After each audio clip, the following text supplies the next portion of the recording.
Madara Uchiha had reached the very end of his life. Yet, the moment he held the child White Zetsu had scavenged, a miracle occurred. His withered body began to revitalize, bit by bit. Even his hollowed-out eye sockets felt as though they were beginning to heal. It was as if his very sight was about to be restored. Standing nearby, White Zetsu watched in awe as he witnessed the life force surging back into Madara's frame. His face was a mask of pure shock. But you, cradled in those legendary arms, looked on as if this were the most natural thing in the world. For you knew the truth. This was the power of the talent the system had bestowed upon you. The life like a rock trait. This unique gift did more than just make your own fate as unyielding as stone. It fortified your very existence. Furthermore, any living being you remained in contact with for an extended period would find their longevity extended, their deepest wounds healed, and their youthful vigor restored, while you were well aware that you were the catalyst for Madara's sudden recovery. Neither Madara nor White Zetsu had a clue. At that moment, the two of them simply stared at one another in utter confusion. Suddenly, Madara's gaze fell upon the child against his chest. He noticed the infant was currently beaming a silly, innocent smile up at him.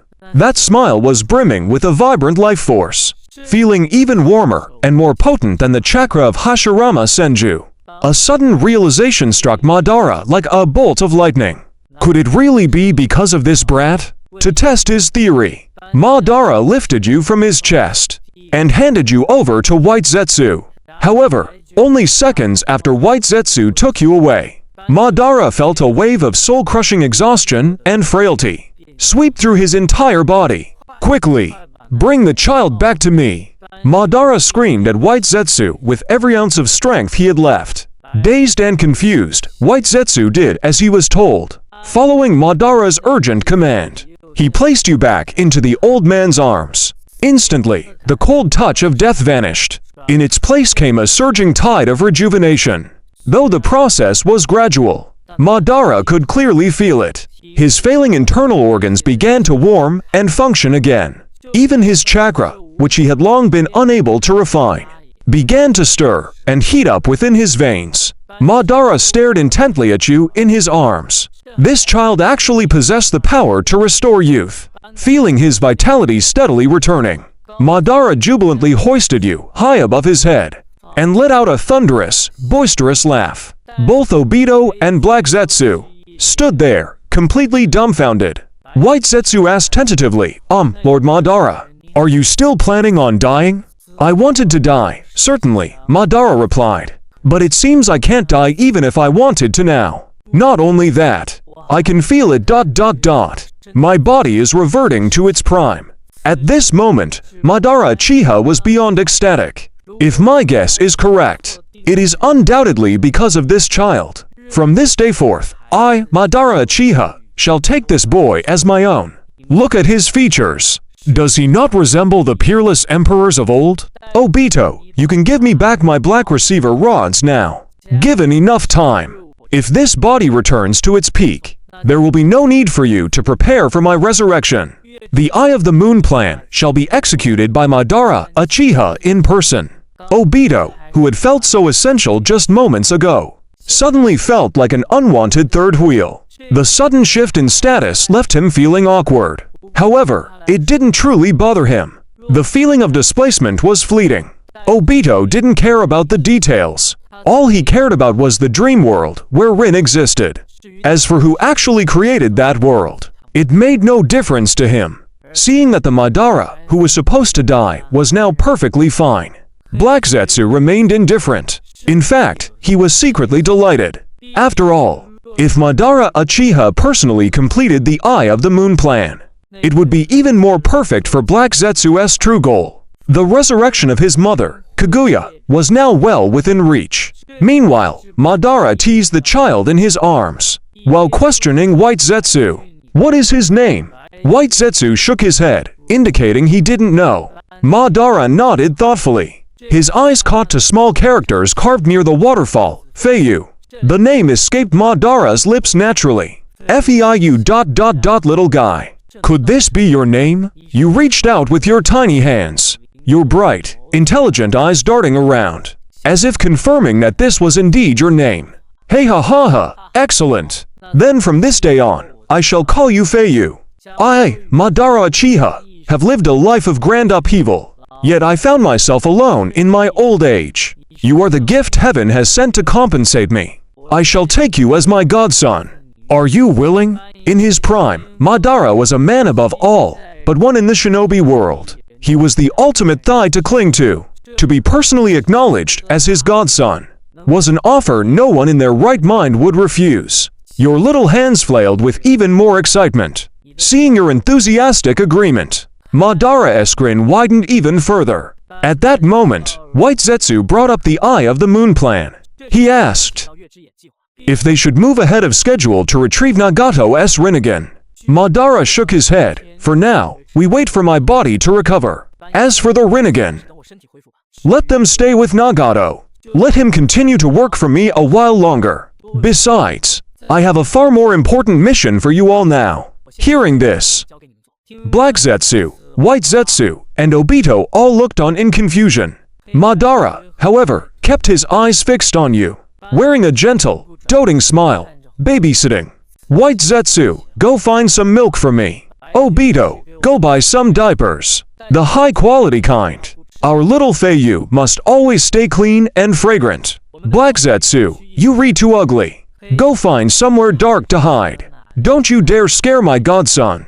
Within the secret hideout, Madara Uchiha was busy coaxing you to sleep. He had been holding you for half the day, yet he was still unwilling to let go. He even took you with him when he went to the bathroom. He watched in satisfaction. His water stream could now reach 3 or 4 meters away. Madara nodded to himself, content. This was clearly a sign that his youthful vitality was returning.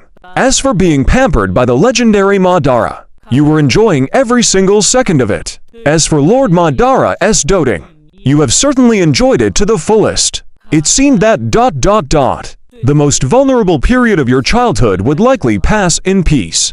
Who would have thought that even Lord Madara had a tender side? White Zetsu and Obito were truly moving far too slowly. They had been gone for ages, yet they still hadn't brought back diapers or milk. Right now, you felt the urge to let go from both ends. You desperately wanted to just vent and find relief. But Lord Madara was still holding you tightly in his arms. You couldn't bear to leave a map on his thin, tattered clothes. To signal him, you began patting your stomach with your tiny hands, trying to make Lord Madara understand your intentions. The little angel in his arms suddenly became restless. Lord Madara immediately acted like a cradle, gently swaying you back and forth. He rocked and cooed, "Little Feiyu, what's wrong? Is it ... Are you cold? Let your godfather hold you closer. The two of us will huddle together for warmth." No sooner had the words left his mouth than Lord Madara tightened his embrace, pulling you even closer. You were going to lose your mind. To cheer you up, Lord Madara even began to whistle a soft melody. This sound acted like a catalyst. You couldn't hold it in any longer.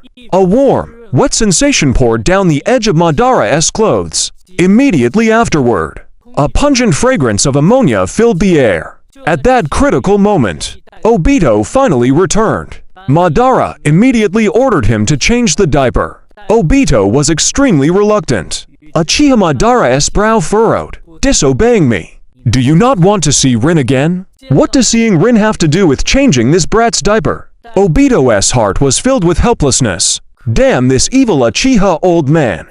He cursed internally. But despite his silent cursing, he was currently living under another's roof. Obito had no choice but to follow Madara's arrangements for everything. With a look of disgust, he took you from Madara's arms, pulled out a diaper, and prepared to change you. "This stinking brat pooped." Lord Madara shouted at Obito from the side.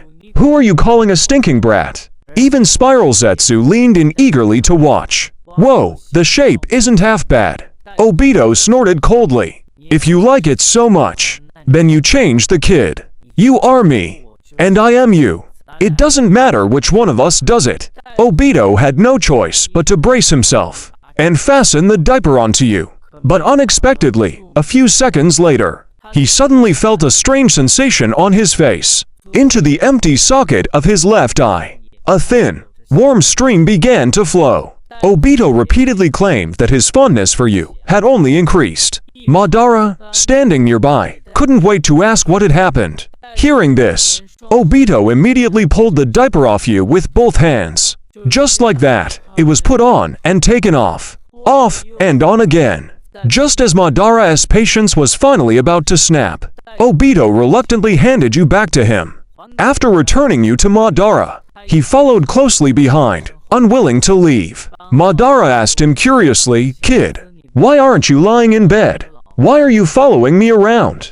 Obito awkwardly turned his head away. "I'm just taking a stroll." While looking elsewhere, he didn't forget to steal a few more glances at you. Seeing Obito's expression, Madara instantly saw through his little scheme. "You want to hold my godson too?"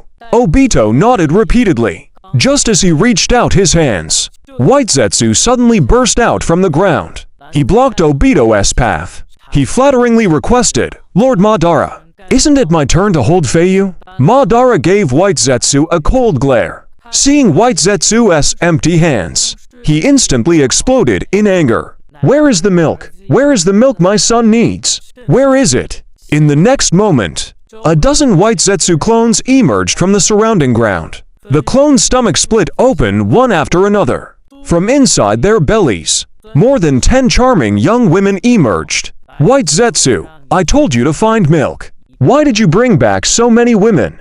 White Zetsu explained with an air of triumph. "I figured that rather than looking for milk, it was better to find the source of the ingredients directly. Whenever little Feiyu is hungry, he can just eat. Full satisfaction guaranteed." Upon hearing White Zetsu's explanation, Madara and Obito simultaneously shot him looks of approval. After the full force output of dozens of wet nurses, you eventually passed out, stuffed in a blissful white ocean. Now, the 4 of them surrounded you, looking at you with smiles all over their faces. Even Black Zetsu, approaching you for the first time, fell victim to your charm. Once Black Zetsu regained his composure, he decisively reported the situation to Madara. However, Madara stated that he already knew, having already recognized your extraordinary nature. Meanwhile, Obito and White Zetsu became like devoted servants, vowing to change Feiyu's diapers for the rest of their lives, and to be his playmates forever. Hearing this, Madara issued a warning to the 2 of them. He didn't care about what happened during the day, but at night, he was the only one allowed to sleep by your side.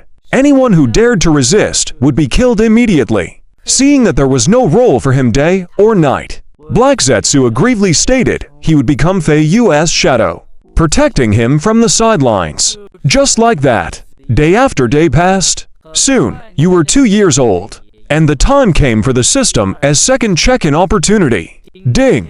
Check-in successful. Congratulations, you have obtained extraordinary comprehension. Your insight is now peerless. Whether it be ninjutsu, taijutsu, genjutsu, or any other knowledge, with even the slightest guidance, you can learn it instantly. You now possess a photographic memory. With the blessing of this talent, you were able to walk freely that very day, watching little Feiyu frolic around the base.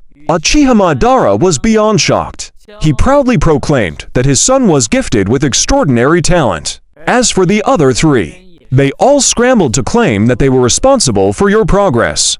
During this past year, the people staying by your side had also changed significantly. Uchiha Madara looked increasingly youthful, with many of his wrinkles having faded. As for Obito, the scars on his face had diminished greatly, and even more incredibly, inside his left eye socket, the rudimentary shape of a new eyeball had begun to regrow. "Run slower, son. Don't trip." His doting gaze remained fixed on you. Wherever you ran, his eyes followed. He never left your side. Standing nearby, Obito surveyed the surroundings. He wondered where Black Zetsu, who usually clung to Feiyu like a shadow, had gone. Madara shook his head, his expression clouding with annoyance. He's been incredibly bold lately. Instead of focusing on the child, he's off loitering somewhere. I truly feel like summoning my Susanoo and giving him a taste of my blade. At that moment, Black Zetsu emerged from the wall. Before he could speak, he was met with Madara's furious glare. Black Zetsu quickly explained that Naruto was about to be born in Konoha. It was the perfect opportunity to seize the nine tails. Madara dismissed him, saying the tailed beasts were nothing. Once he recovered, he could deal with them effortlessly. Compared to his son, the tailed beasts weren't worth a second thought. Black Zetsu was left stunned by the rebuke. Madara Uchiha's gaze turned firm. He issued a command to everyone. The entire team is on childcare duty. If anything happens to Feiyu, you all finished. Once I've recovered, I will handle everything myself with my Susanoo. As time slipped away, another year passed. Your growth was remarkably rapid. Hearing your fluent speech and perfect pronunciation, your various godfathers were completely dumbfounded. Ever since you learned to speak, you had become the absolute darling of the group. Godfather, teach me ninjutsu. Oh, you want to learn ninjutsu? You were perched on White Zetsu's shoulders, your big, adorable eyes wide as you nodded frantically. I have a big appetite and eating takes too long. I want to learn the shadow clone jutsu. I can make clones and have them eat with me. If I make 30 clones, with 15 wet nurses, I can eat 30 portions at once. Ha ha ha. Only a child could come up with such a ridiculous idea. You giggled. But I am a child. You're still too young. Training now would be bad for your body. Wait a few more years, and then I'll teach you. You pleaded with a hopeful, longing face. Can't it be now, Godfather? I can really do it. Madara could never resist his little treasure's pleading. He quickly relented. All right, I'll teach you now. White Zetsu, put him down first. Once you hopped off White Zetsu's back, Madara took your hand and led you to a clearing. He explained patiently. Before I teach you the shadow clone jutsu, I must first teach you the basic clone jutsu, the transformation jutsu, and the substitution jutsu. Once you master these basic academy techniques, it won't be too late to learn more difficult ninjutsu. As Madara spoke, his hands blurred through hand seals. With a soft poof, a cloud of white smoke erupted. Madara had transformed into White Zetsu. This is the transformation jutsu. You can take the form of anyone you wish. Moments later, Madara reverted to his original self. He wove another set of seals. Beside him, an identical clone instantly appeared. This is the clone jutsu. The clone itself has no physical substance, but it can be effective in battle, acting as a decoy to draw the enemies. Fire. Suddenly, both Madara's body and the clone vanished in smoke. In the original's place sat a wooden log. At the same time, Madara's voice drifted from behind you. This is the substitution jutsu. It is primarily used to evade damage. Madara walked over and ruffled your small head. Son, learn these 3 techniques first. Once you've mastered them, I'll teach you others. I'll go rest nearby for a bit. White Zetsu and Obito will stay here with you. You nodded vigorously. Spreading your small, chubby hands, you began to mimic Madara's seals. Seeing your adorable, focused expression, Madara smiled warmly. He turned to White Zetsu and Obito, whispering a warning. Practice with him, but for no more than 30 minutes at a time. You must not let him get exhausted. Obito and White Zetsu nodded with smiles. But before they could speak, beside you, another little Feiyu suddenly appeared. Obito and White Zetsu were stunned. He had used the clone jutsu perfectly after seeing it just once. And he was only 3 years old. Madara was incredibly excited. My son not only has a regenerative constitution, but his talent is unparalleled in all of history. With him by my side, my ideals will surely be realized. Grow up quickly. Little Feiyu, Black Zetsu muttered under his breath. In this world, there really is an existence even more ridiculous than mother. Having just turned 3 today, you received your annual sign-in opportunity. Ding! Congratulations, host, on a successful sign-in. Please choose one of the following to rewards. 3 Tamo Sharingan Byakugan. Since I'm rolling with Madara, I should obviously use the Sharingan first. 1 Choose a Congratulations, host, you have obtained a pair of 3 Tamo Sharingan. You instinctively channeled your chakra. When you opened your eyes again, Your pupils were instantly consumed by a vivid crimson. You raised your hand and could clearly see the flow of chakra within your body. It was nothing short of miraculous. Son, why are you standing there with your back to me? Come, let Godfather check on you. Madara's voice pulled your consciousness back to reality. You quickly turned around and ran toward him as fast as your little legs could carry you. Son, that was your first time using ninjutsu. Are you feeling any discomfort? Madara laughed and pulled you into his arms, asking with genuine concern. As you toyed with Madara's long hair, you replied proudly, Godfather, I am not tired at all. These basic ninjutsu are far too easy to learn. You should teach me something more difficult. White Zetsu and Obito were constantly amazed by his progress.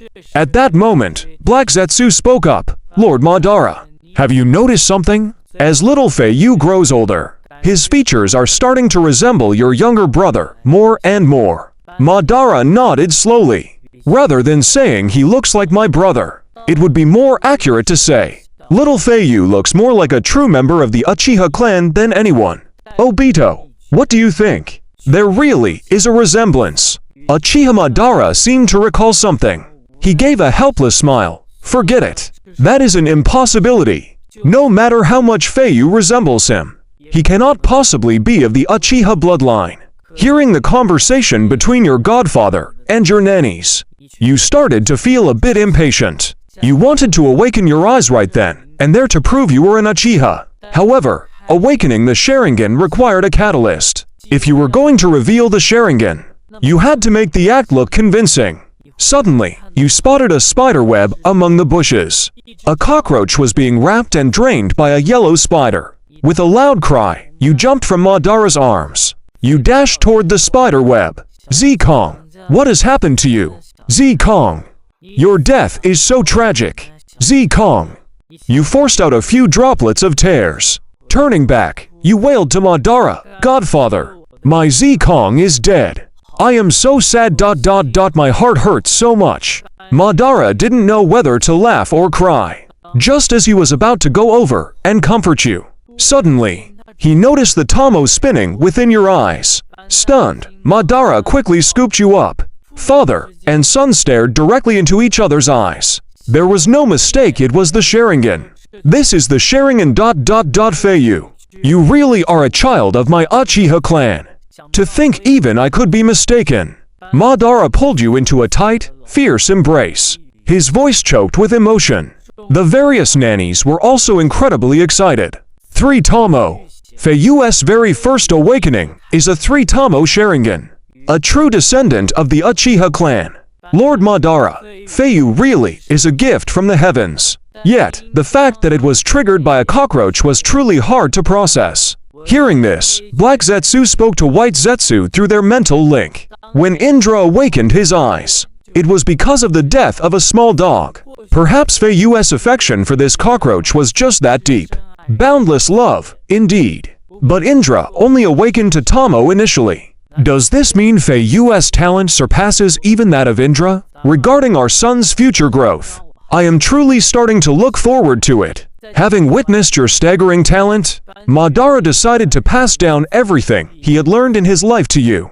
He would mold you into an invincible ninja who surpassed even Hashirama. As his words fell, Madara patted your head. He remarked that your talent was exceptional. He announced he would begin a high-intensity military training for you, to ensure you would one day stand at the pinnacle of the shinobi world. You nodded heavily. You declared that you would work twice as hard. Hearing your childish yet determined voice, Madara took your small hand in his. He threw his head back and laughed toward the sky. He declared that your hellish training would begin today. But before they could take more than a few steps, White Zetsu suddenly spoke up to stop him. He reported that Nagato's best friend, Yahiko, had died. Madara looked blank for a moment. He stated he didn't know who that was. White Zetsu explained that his bond with Nagato was very deep. His death had dealt a massive emotional blow to Nagato. White Zetsu then explained that because of this, Nagato had perfectly awakened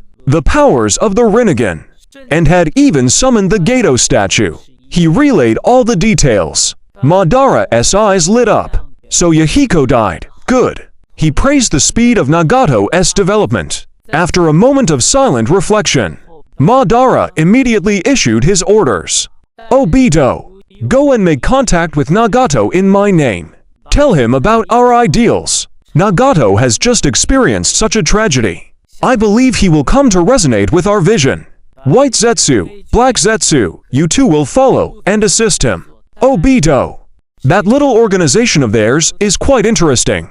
Tell Nagato to find more powerful individuals. Stir up the waters of this world. By the time the great nations reveal their hypocritical faces, I will have nearly returned to my prime. That will be the day I step back into the world. Go now, and do exactly as I've said. Half a day had passed since Obito and the Zetsus left for their mission. During this time, Uchiha Madara and you, father and son, remained in the woods practicing ninjutsu. However, you had completely stopped hiding your genius. No matter what jutsu Madara demonstrated, you mastered it the moment you saw it. At first, Lord Madara performed the Great Fireball technique. As Madara formed the hand seals, you followed along perfectly. Both of you finished the seal sequence almost simultaneously. Just as Madara prepared to exhale the flames, he suddenly realized that little Feiyu had already spat out a massive fireball. Madara was shocked. Learning the three basic jutsu quickly was one thing. But how could you master the Great Fireball technique so instantly? Godfather, I've got it. Quick, teach me the next one. Son, perform it one more time. Let your father see if you've truly mastered it. You weren't stingy. Another enormous fireball erupted from your mouth. Amidst his shock, Madara struck while the iron was hot and moved to the next jutsu. Son, the next technique is called Fire Style, Great Fire Annihilation.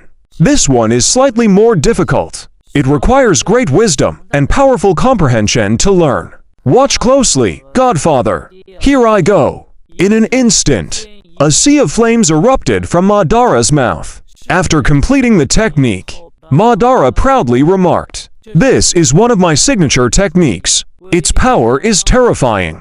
Mastering this requires a vast amount of practice." He then told you to practice slowly, while he went to take a short rest. Before he could even sit down, a sea of flames suddenly roared from your side. Its scale and power were identical to Madara's. Madara was completely dumbfounded by the sight. He never expected.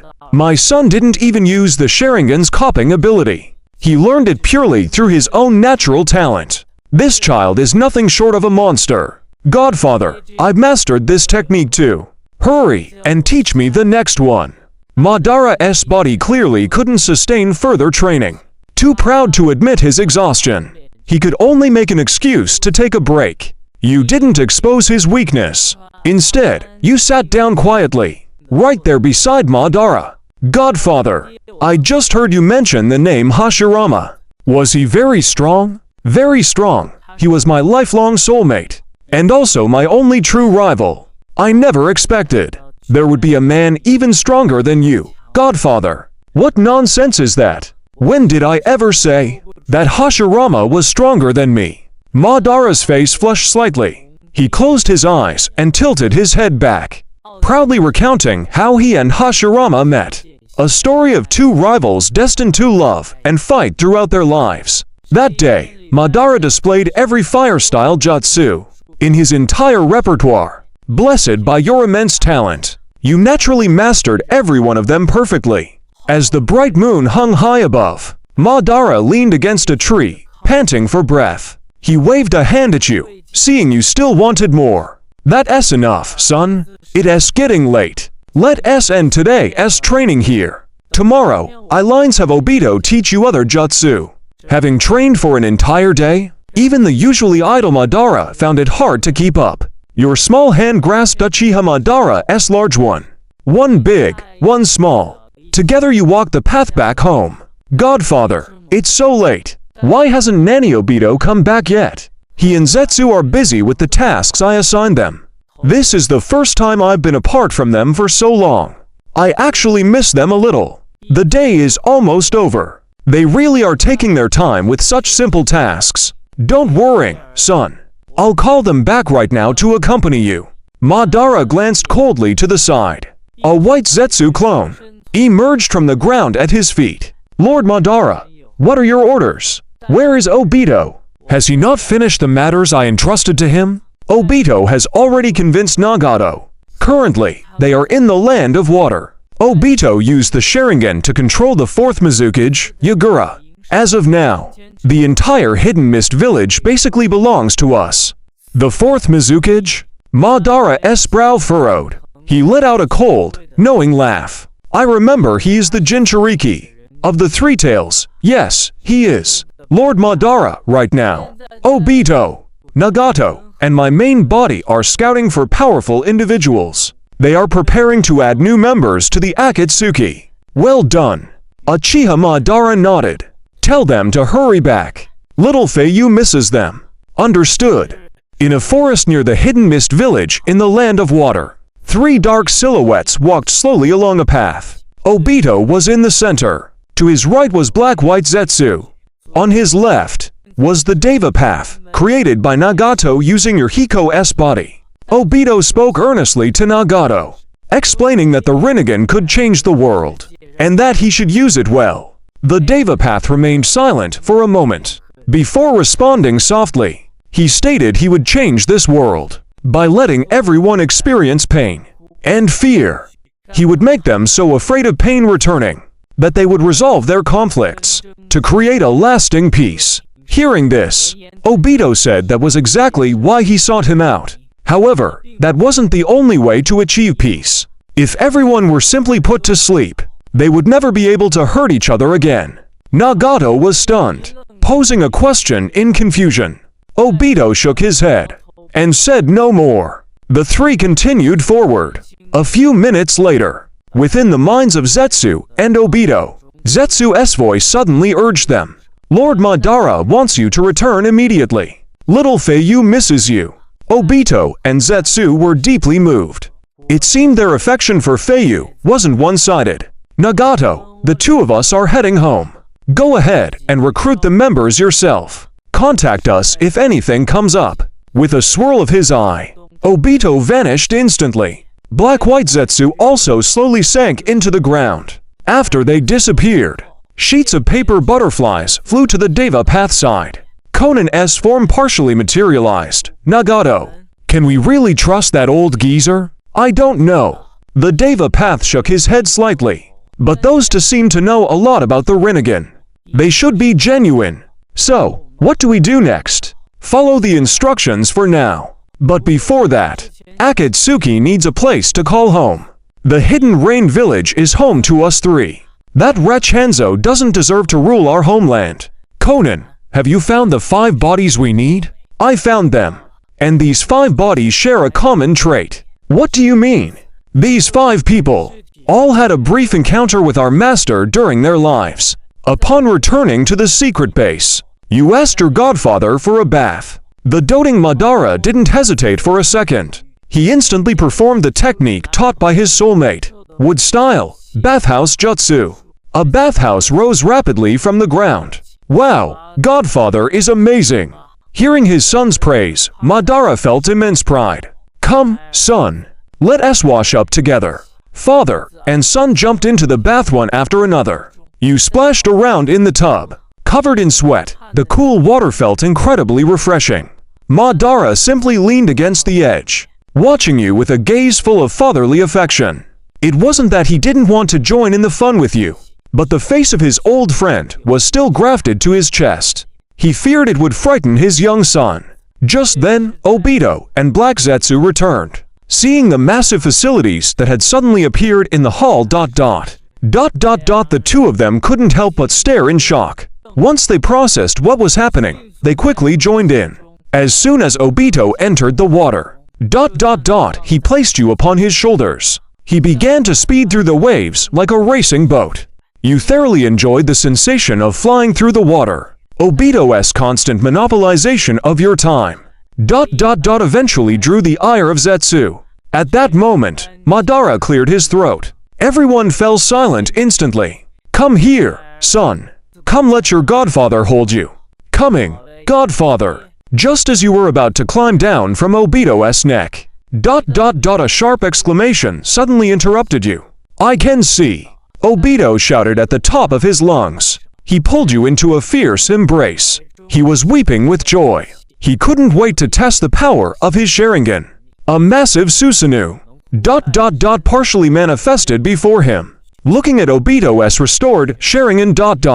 Madara was filled with both shock and delight. He was now finally certain. That Fei's miraculous power. Was indeed the real deal. His own return to his peak was only a matter of time. Feiyu, come. Come to your godfather's side. You hopped down from Obito. And swam toward Uchiha. Madara. Godfather, I want a hug. Ah, you truly are my good Uchiha. Madara lifted you high into the air. His excitement was nearly uncontrollable. In a mere 3 years, he had managed to restore Obito's eye to its original state. At this rate, my own restoration to my prime is just around the corner. Madara then asked Obito about the plan's progress. Obito reported that the plan had already taken shape. Madara nodded in satisfaction. He mentioned again that his energy was spent. Tomorrow, Obito would be the one to teach you ninjutsu. Obito expressed his willingness. Nestled in Madara's arms, you spoke up. You said you wanted to see the outside world. Obito mentioned that the organization was expanding its recruitment tomorrow. He said they could take you along with them. You readily agreed.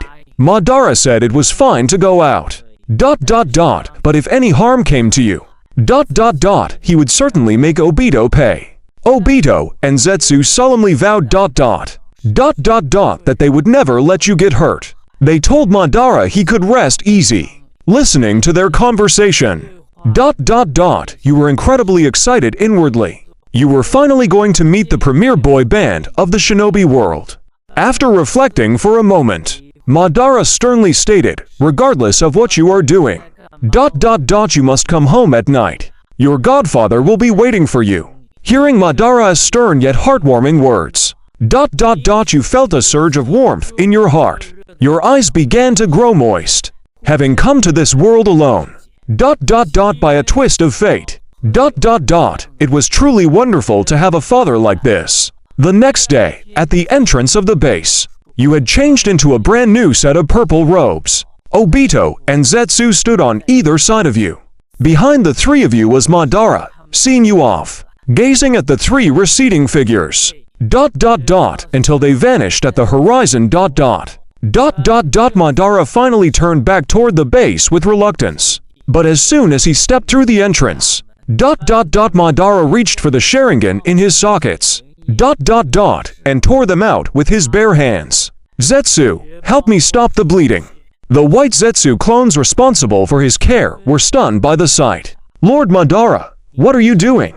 Madara responded without emotion. I no longer have any use for the eyes of others. You saw Obito's newly regrown left eye, didn't you? Perhaps there is a possibility for me as well. Carrying the eyes of another.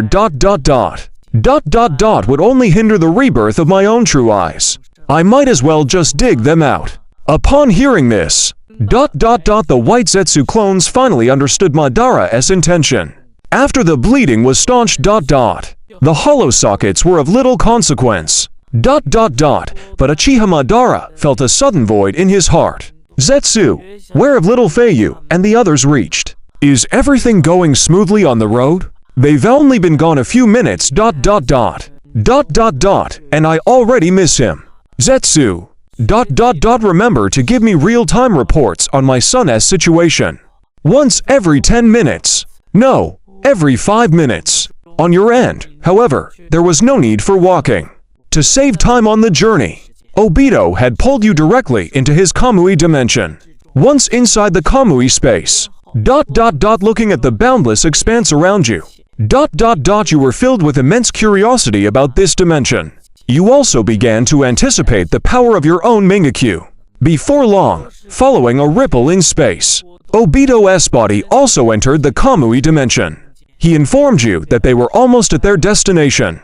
He asked you to refer to yourself as his son to the outsiders. You replied that it was no problem. Soon, the spatial vortex appeared once more. You and Obito returned to the physical world. You found yourselves in a dark, cavernous hall. In the center stood 7 figures clad in red cloud robes, 6 men and 1 woman. The 6 men were deathly pale, and entirely expressionless. Their faces were pierced with several black receivers. The woman had short blue hair. Her complexion was slightly flushed, as if she were in a foul mood. In the corner lay a blood-soaked corpse. You recognized it as the deceased leader, of the Hidden Rain Village, Hanzo of the Salamander. A flash of lightning crackled across the sky. Obito mimicked Uchiha Madara's deep voice, sounding out from behind the 6 paths of pain.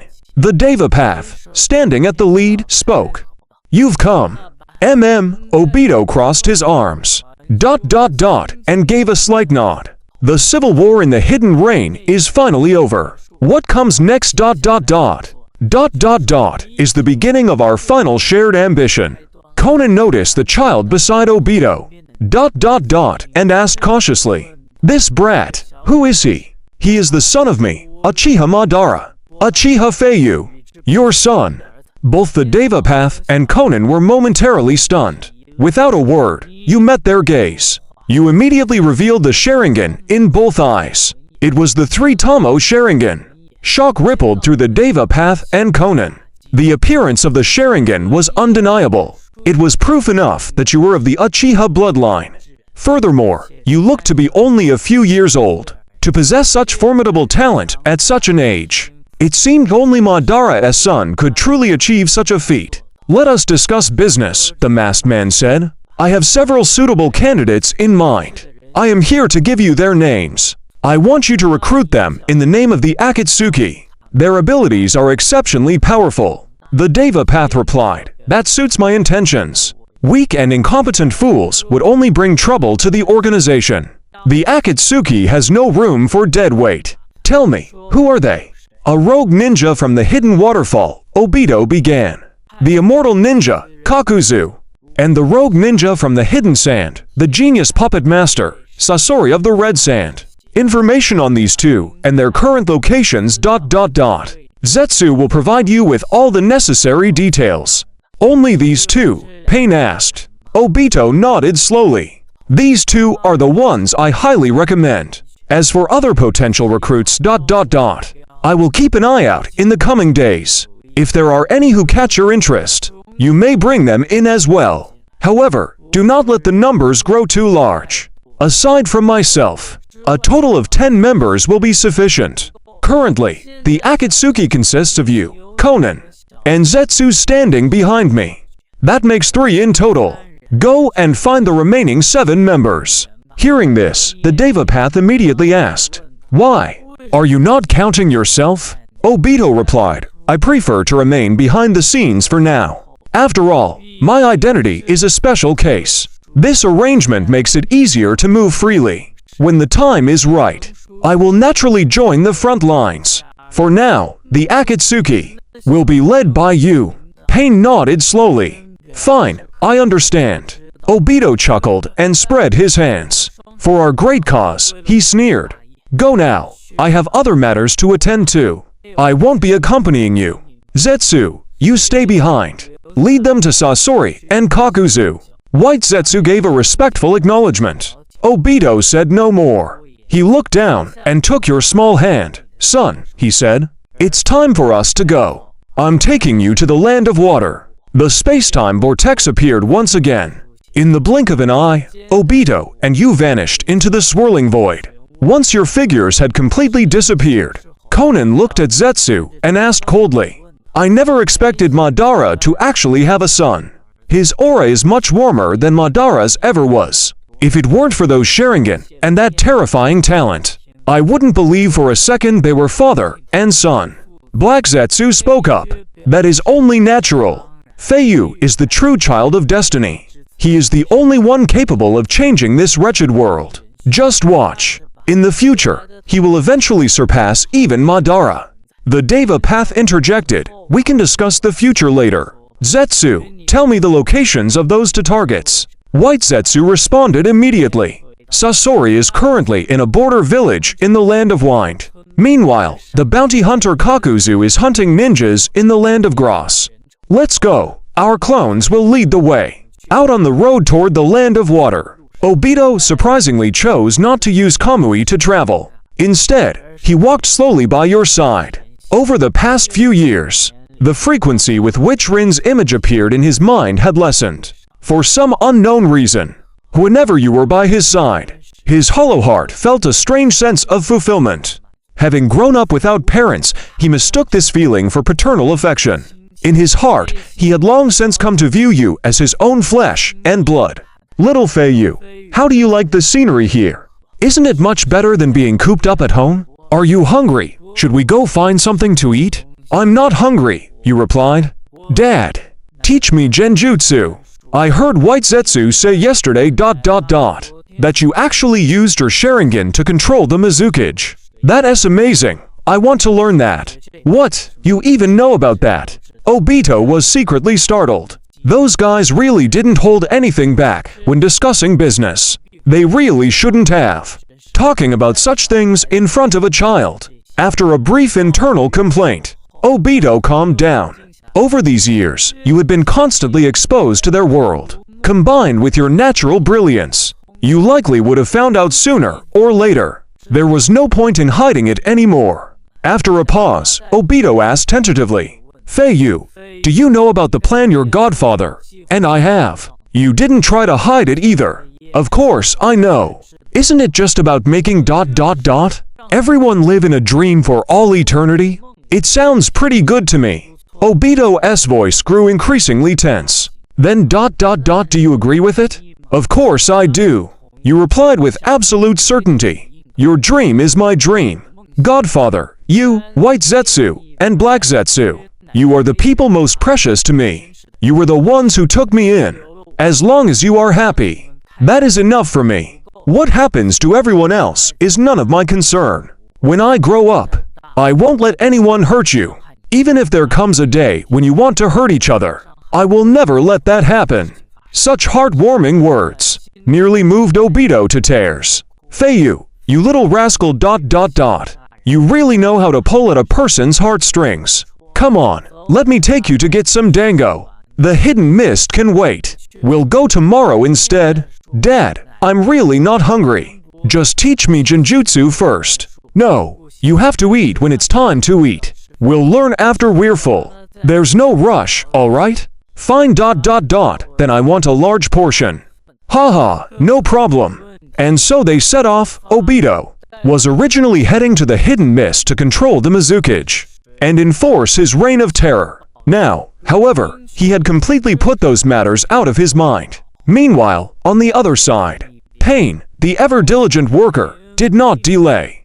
Guided by Zetsu, he arrived at a forest within the Land of Grass. Is he here? Looking at the dense woods before him, the Deva Path spoke. Where is his exact location? White Zetsu replied. Just at the end of this forest. He is currently engaged in battle with dozens of shinobi. Just as he finished speaking, a massive explosion echoed in the distance. Beneath the rolling billows of smoke, the ground was littered with fresh corpses. Blood flowed like a river. A shirtless man, wearing a mask and sporting short hair, held a dying ninja by the throat with one hand.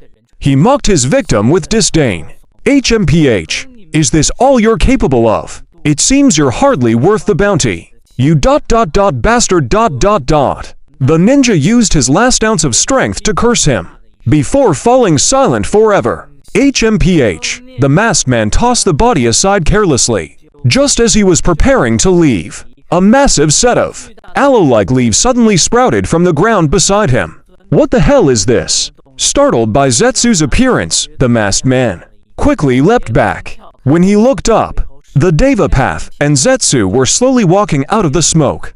Who are you? Kakuzu asked warily. The Deva Path didn't waste time with pleasantries, stating his purpose directly. The immortal ninja, Kakuzu, we have come to welcome you as a member of the Akatsuki. Akatsuki, what's that? Having lived for so long, this was the first time Kakuzu had ever heard of such a name. White Zetsu explained. Akatsuki. is an organization that exists to achieve true peace? But Kakuzu was entirely unimpressed. I have no interest in such boring organizations. The only thing that attracts me now is money. Like an absolute ruler. The Deva Path completely ignored Kakuzu's feelings. Whether you are interested or not, you will join the Akatsuki. You certainly have a big mouth. Ignored, Kakuzu's killing intent flared. It seems I've encountered another fool who doesn't know his place. Although, your heads don't look like they'd fetch much of a price. I've decided, you're both going to die. As he spoke, thick black threads erupted from the stitches on Kakuzu's arms. The Deva Path smiled faintly. Are you challenging me? That's fine. If I win, I will take you back to join the Akatsuki. This guy ... double quotes. Kakuzu could no longer suppress his rage. He swung both fists directly toward the Deva Path. White Zetsu squinted his eyes in disgust. My. So this is the secret technique of the hidden waterfall, Earth Grudge Fear. Using it really makes you look like a freak. The Deva Path remained perfectly calm.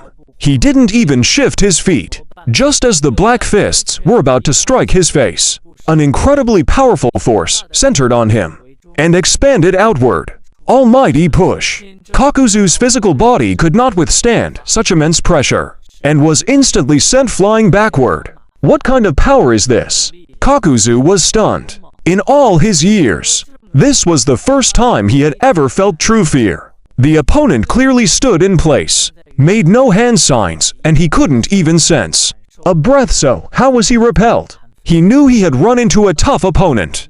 Damn it ... double quotes. Seeing the Deva Path's calm expression, Kakuzu furiously decided to use his strongest technique. Bastard, don't look down on me. I'll make you pay for this. The Deva Path raised his hand slightly. I am not looking down on you, he snorted. On the contrary, it is because I value your strength that I have come personally to invite you to join my organization. Universal Pull. Just as Kakuzu was about to release his ultimate move, he suddenly felt himself lose control. Drawn in by an invisible force, he flew straight toward the Deva Path. Control over gravity and repulsion. Kakuzu possessed high combat intelligence and instantly understood the terrifying nature of this ability. At this moment, he finally realized that with his current power, trying to defeat the man before him was harder than reaching the heavens. Seeing the expression on Kakuzu's face, the Deva Path knew his will to fight had vanished. It's over. You've lost. The Deva Path gently lowered his hand. Kakuzu fell to one knee on the ground. He asked through gritted teeth, to possess such mysterious power ... Who are you? I am the Deva Path. I am the god who will rectify this world.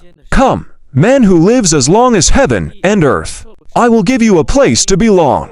People who call themselves gods are either true gods or lunatics. The man before him was clearly not the latter. Kakuzu stood up, closed his eyes, and let out a soft snort. In an organization with a figure like you, opportunities to face high-value bounty targets likely won't be scarce. Looking at it that way, Akatsuki seems to be an unexpectedly profitable organization. Since there's money to be made, then I'll join. Zetsu emerged from the ground and responded playfully. Then it's a deal. No backing out. I'm Zetsu, also a member of the organization. Nice to meet you. Kakuzu looked at the aloe-like creature before him, his brow furrowing slightly. The members of this organization all seem to be quite eccentric. Very well, our objective is complete. Let's head back. In the next moment, the three figures vanished into the dense forest. Meanwhile, at the border of the Land of Wind, standing before the ruins of a destroyed village, a red-haired youth wandered through the desert. He grumbled to himself, "TCH, what a desolate village. There is almost nothing here that can be used as material. I hope the next village I find will be more rewarding." As he spoke, a powerful gust of wind swept across the dunes. The red-haired youth looked up to see a woman who looked like an angel, with wings made of paper flapping behind her. She hovered in midair. The news of small villages scattered throughout the Land of Wind being slaughtered overnight has reached my ears. I have heard the rumors. It seems they were your handiwork. Sasori of the red sand. Hearing this, Sasori immediately fell into a combat stance. Who are you? Are you here for revenge? No. Konan shook her head slightly. My name is Konan.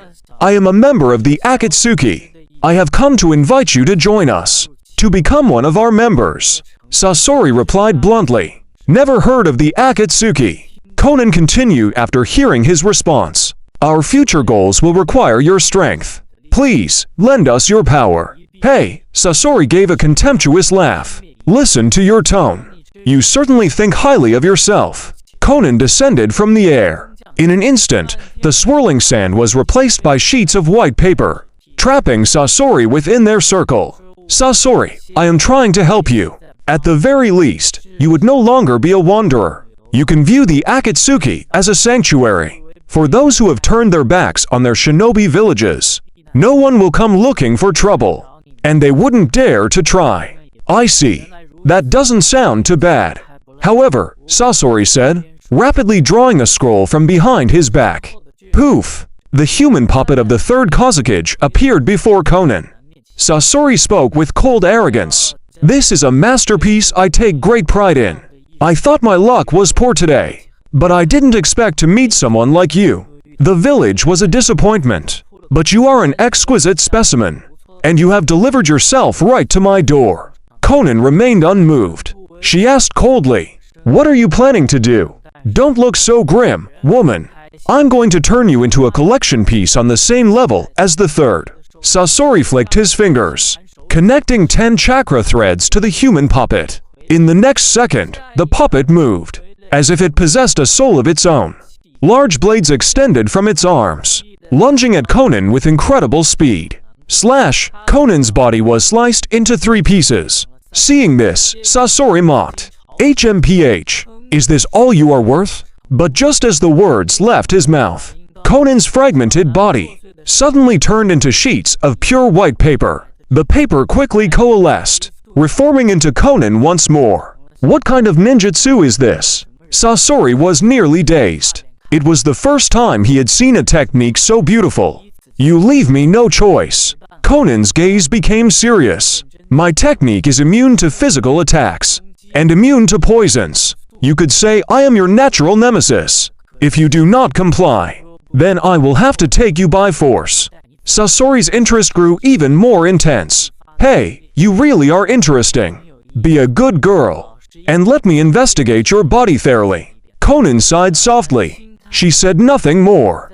A massive wave of paper spread outward, attacking the human puppet and Sasori's main body in 2 waves. Seeing this, Sasori hurriedly launched his hidden weapons, but the projectiles merely passed through Konan's body, without causing her any harm. I told you, physical attacks are meaningless against me. Instead of attacking me, you should worry about yourself. Damn it, Sasori gritted his teeth, lowering his hands in bitter defeat. The human puppet he was so proud of had been completely enveloped in white paper, rendering it impossible to control. His own body was the same. He hadn't expected to lose so miserably. This defeat made him swear a silent oath. If he wanted to become stronger, he would have to turn himself into a puppet in the future. You've lost, Konan said calmly. I will say it once more. Lend us your strength. Sasori finally conceded and recalled the third's puppet. He gave a light chuckle. Since I can't win against you, I suppose I have no choice. It seems my artistic mastery is still not enough. I will follow you. Take me wherever you want. Konan retracted her paper. I didn't expect you to be so surprisingly reasonable. Sasori looked up at the sky. I am only interested in your ninjutsu. I also want to see what kind of people the other members of the Akatsuki are. If they are like you, perhaps they can provide the inspiration for an artistry I have never felt before. Konan replied. On that point, I can give you no guarantees as to whether anyone with similar interests will appear in the future, but once you decide to join, the possibilities are infinite. That is enough for me. The two looked at each other in silence. Then, one following the other, they walked toward the north. Meanwhile, Zetsu's figure appeared on a stone pillar not far away. Black Zetsu spoke with satisfaction. Things are proceeding smoothly on this end too. White Zetsu. Indeed. The immortal ninja Kakuzu and the genius puppeteer Sasori of the Red Sand have both been recruited. Our task of overseeing this is complete. Now, as for what comes next ... Black Zetsu stated that they were, of course, going to find Obito. I want to go see Feiyu, too. White Zetsu grumbled in frustration. Unbelievable. Here we are in this godforsaken place, working ourselves to the bone to execute the plan, while that guy Obito is leisurely eating dango at a commercial street. I am going to find him. Meanwhile, on the other side, on a bustling commercial street at the border of the Land of Water, Obito was leading you around to sample various delicacies. You, who had claimed not to be hungry earlier, were now eating with great enthusiasm. This is delicious, haha. If you like it, eat as much as you want. Seeing you eat so contentedly, Obito felt a deep sense of happiness in his heart. Obito, you bastard! Massive aloe-like leaves sprouted from the ground. Zetsu shouted out in a fit of rage. The sun is practically setting. Why are you still eating? Aren't you going to do any real work? Zetsu's sudden appearance out of thin air scared the people in the snack shop senseless. Aside from the owner, who slumped to the floor, every single customer fled in an instant. Obito put down the strawberry pie in his hand. Just as he was about to explain, you suddenly spoke up, Nanny Zetsu. It is not Nanny Obito's fault. I was the one who kept pestering him to take me out for food. I got tired of the food the nannies at home made. A long time ago. It wasn't easy for me to come to the outside world. It is not too much to ask for some local specialties, is it? Oh, so it was little Feiyu. If you want to eat, then eat. Zetsu's expression changed faster than turning a page. He immediately became gentle. Is this enough for you, little Feiyu? Nanny will have the boss make some more for you. After speaking, Zetsu turned to look at the shopkeeper. He commanded in a cold voice, Hey, old man, bring us some more food. Make sure it is fresh. What are you staring at? Get moving. Obito rolled his eyes at Zetsu. He said disdainfully, Humph. Your appearance has already scared him witless. Forget it, let me handle it. It is a perfect opportunity for a lesson. Come, little Feiyu. Follow me. Obito took your hand and walked over to the shopkeeper. His crimson Sharingan began to glow faintly. He reached out to lift the shopkeeper's chin, while his other hand formed a single-handed seal. He whispered, Look into my eyes. In the next moment, a flash of red appeared in the shopkeeper's terror-filled eyes. Then they became hollow and vacant. Make us some more food. Use the finest ingredients. I understand. The shopkeeper stood up stiffly. He walked toward the kitchen with an expressionless face. Feiyu, did you see clearly? This is the genjutsu of the Sharingan. Obito rubbed your head. He continued his explanation. Uchiha Genjutsu can be activated with just a glance. It can strip a target of their physical freedom by showing them instantaneous, terrifying illusions. Not available. It can also interfere with a target's actions, or exert brief control over their brain. You possess the bloodline of the Uchiha clan, and you have already awakened the 3 Tamo Sharingan. With the Sharingan and your exceptional perception, mastering this shouldn't be difficult. The shopkeeper is in the kitchen. You can use him to practice. Alright, I'll go try it right now. You knew well how powerful Genjutsu could be. If you could master it completely, it would be a massive boost to your strength. After you entered the kitchen, Black Zetsu lowered his voice and rasped, Obito, aren't you spoiling little Feiyu too much? Don't forget the mission Lord Madara gave us. Obito said dismissively, Do I really need you to remind me? You re not any better yourself. The moment little Feiyu said he wanted more food, didn't your temper vanish instantly? You had such a fawning look on your face. Upon hearing this, Black Zetsu and White Zetsu shouted in unison. Nonsense! Am I not his nanny? Obito! Are you saying I am not? After a brief, angry stare down between the 2 nannies, they both turned their heads away huffily. A minute later, Obito was the first to break the Cold War. As fellow nannies, it is all for the child. There's no need for us to argue. Let's talk business. How are things going on Nagato's end? White Zetsu pouted. He was extremely reluctant. Can't you go ask him yourself? That's enough, White Zetsu. Don't be so childish. Black Zetsu offered a word of persuasion. He reported, Kakuzu and Sasori of the Red Sand have officially joined the Akatsuki. Obito nodded with satisfaction. As expected of Nagato, his efficiency is truly reliable. But having just these few people is far from enough. We must scout more reliable members. Black Zetsu, do you have anyone in mind? Obito did have a target he liked. His personality and abilities are very suitable for the organization. But he won't be easy to get. If we want him to join, we lines need to use some clever tactics. White Zetsu was taken aback. Who? Itachi Uchiha of the Hidden Leaf. Obito looked toward the northeast. Although Itachi is young, he has a steady personality, and his abilities are outstanding. He is a rare genius even for the Hidden Leaf. Black Zetsu replied, I know a fair amount of intelligence regarding the leaf. However, from what I understand, the strongest genius of the Uchiha clan should be Shisui Uchiha, his Mangekyo Sharingan, and the power of Koto Amatsuki is truly terrifying. Why didn't you choose him? I know that, but he isn't suitable for Akatsuki. Obito shook his head. Shisui's obsession with the Hidden Leaf is too deep. Getting him to work for Akatsuki is nearly impossible. Moreover, it is precisely because his Mangekyo ability is too unique that I don't want to use him. If he were to control us or the members of Akatsuki, that would be a real problem. Black Zetsu agreed that the point was valid. Shisui is an unstable factor. As for our future, his presence might have a significant impact on our plans. We must find a way to eliminate him, or at least get our hands on those eyes of his. Obito spoke up slowly. I have a way for us to obtain Shisui's eyes. If we're lucky, we might even get Itachi to join us. White Zetsu said with a gleeful expression. What is the plan? According to my investigation, there is a restless man in Konoha named Danzo. He seems to harbor a deep-seated resentment toward the Uchiha clan, and he suppresses them at every turn.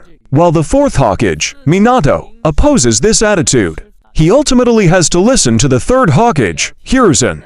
Sarutobi. Sarutobi turns a blind eye to the matter. He opposes it on the surface, but his actions are a form of tacit permission. Because of this, the Uchiha clan has been marginalized by Konoha. Their status in the village is now far lower than it once was. Most of the clansmen are already entertaining thoughts of rebellion. The current stability is only maintained because they lack a catalyst. We can start from here and light a fire for them. White Zetsu, your transformation jutsu is second to none. No sensory ninja can detect it. I want you to transform into a high-ranking member of the Uchiha, and then go assassinate the Hokage. It would be best if the assassination succeeds, but it doesn't matter if it fails. Once the catalyst appears, a war between the Uchiha and Konoha will be inevitable. I predict the Uchiha clan will lose. Their clansmen will become rogue ninjas. At that time, as a rogue ninja, Itachi will be easily recruited by Akatsuki. After hearing Obito's plan, Zetsu couldn't help but praise it. That's a good plan. Your mind is quite sharp. Obito gave a cold snort. If Madara had listened to my advice a few years ago, when the Ninetales Jinchuriki, Kushina, was in labor, and let me capture the Ninetales then, we wouldn't have to deal with such troublesome matters now. I would have used the Sharingan to control the Ninetales, even if the final result hadn't been achieved. Afterward, a rift and suspicion would have inevitably formed between Konoha and the Uchiha. Perhaps by now, Itachi would already be one of our people, and Shisui's Sharingan would already be in my hands. Black Zetsu replied, that makes sense. But things have already come to this. There's no point in dwelling on the past. Obito, regarding the Uchiha clan downfall project, when do you plan to execute it? Obito indicated that the sooner, the better. The Akatsuki organization had to be formed as quickly as possible. White Zetsu looked full of anticipation. Understood. Then I'll head to Konoha tonight on business. I'll take a little stroll through the bedrooms of those two Hokages. Just then, you ran out from the kitchen carrying a large basin of steaming hot snacks. Dads, time to eat. Why are you carrying that yourself? What if you get burned? Zetsu hurriedly took the plate from your hands and shoved it to Obito. He doted on you, blowing cool air on your small hands. Little Feiyu, are you alright? Did you get burned? A bewildered Obito, holding the plate, stared blankly at Zetsu. What do you mean by shoving the plate into my hands? Aren't you afraid I'll get burned? TCH, your skin is so thick. Would you even be afraid of a little heat? Obito didn't bother to argue. He snatched you directly back from Zetsu's arms. He asked softly, "How is it, Feiyu?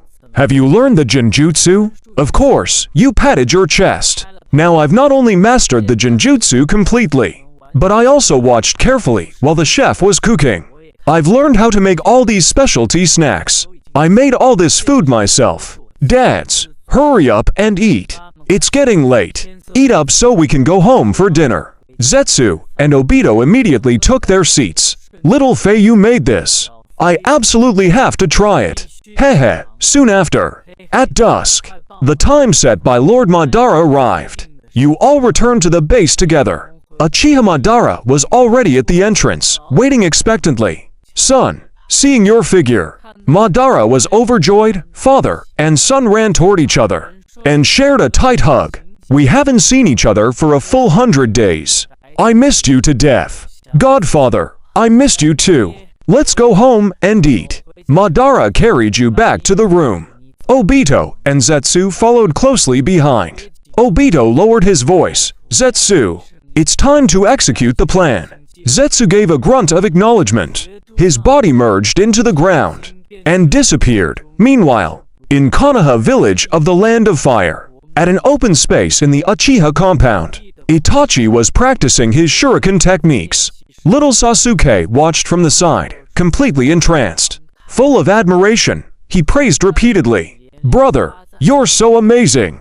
I want to learn too. Itachi smiled faintly. You're still young. When you grow a little older, I will teach you. No, Sasuke pouted unhappily. I heard that when brother was my age, he could already use high-level ninjutsu. I'm your brother, so my talent definitely won't be bad. Seeing Sasuke throwing a tantrum, Itachi waved him over dotingly. Haha, come here. Hasu. Sasuke ran forward excitedly. He thought his brother had agreed to teach him. But to his surprise, Itachi placed his fingers on Sasuke's forehead and gave it a gentle poke. Forgive me, Sasuke. Maybe next time. Ow, that hurts. Sasuke covered his forehead, looking dejected.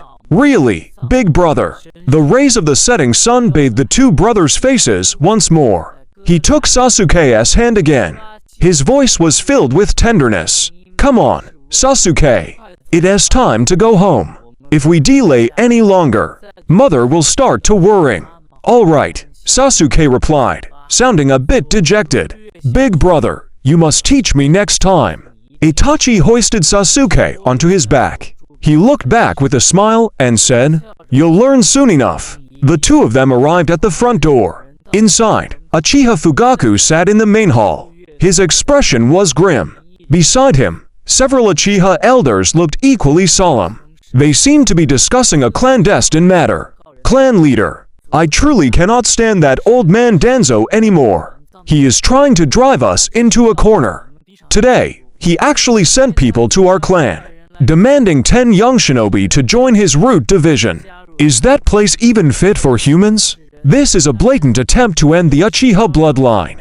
Fortunately, your resolve was firm, clan leader. You sternly refused him. However, this means we have completely fallen out with Danzo. Since we didn't give him face today, there is no telling what underhanded schemes he'll hatch in the shadows to harm the Uchiha clan later on. Clan leader, why don't we just revolt? My son told me that while he was on duty for the police force, he accidentally discovered Anbu members tailing him. It is clear the village does not trust us. I have encountered this as well. Those bastards from the Anbu. When the village is in trouble, they know where to be found. Yet they are surprisingly diligent when it comes to spying on their own. Rather than being slowly bled dry, it would be better to settle this once and for all. Let us rebel. You must not harbor such thoughts. though the Uchiha are the strongest clan in the village. Compared to the overall power of Konoha, we are still insignificant. Don't be so cowardly, alright? We are a clan that grows stronger through battle. In the midst of conflict, casualties among our loved ones and friends are inevitable. Casualties lead to emotional trauma, which leads to hatred. Perhaps a large number of new Mangekyo will awaken. Furthermore, we possess the unique secret techniques of the Sharingan. The youngsters might not know them, but we know them all too well.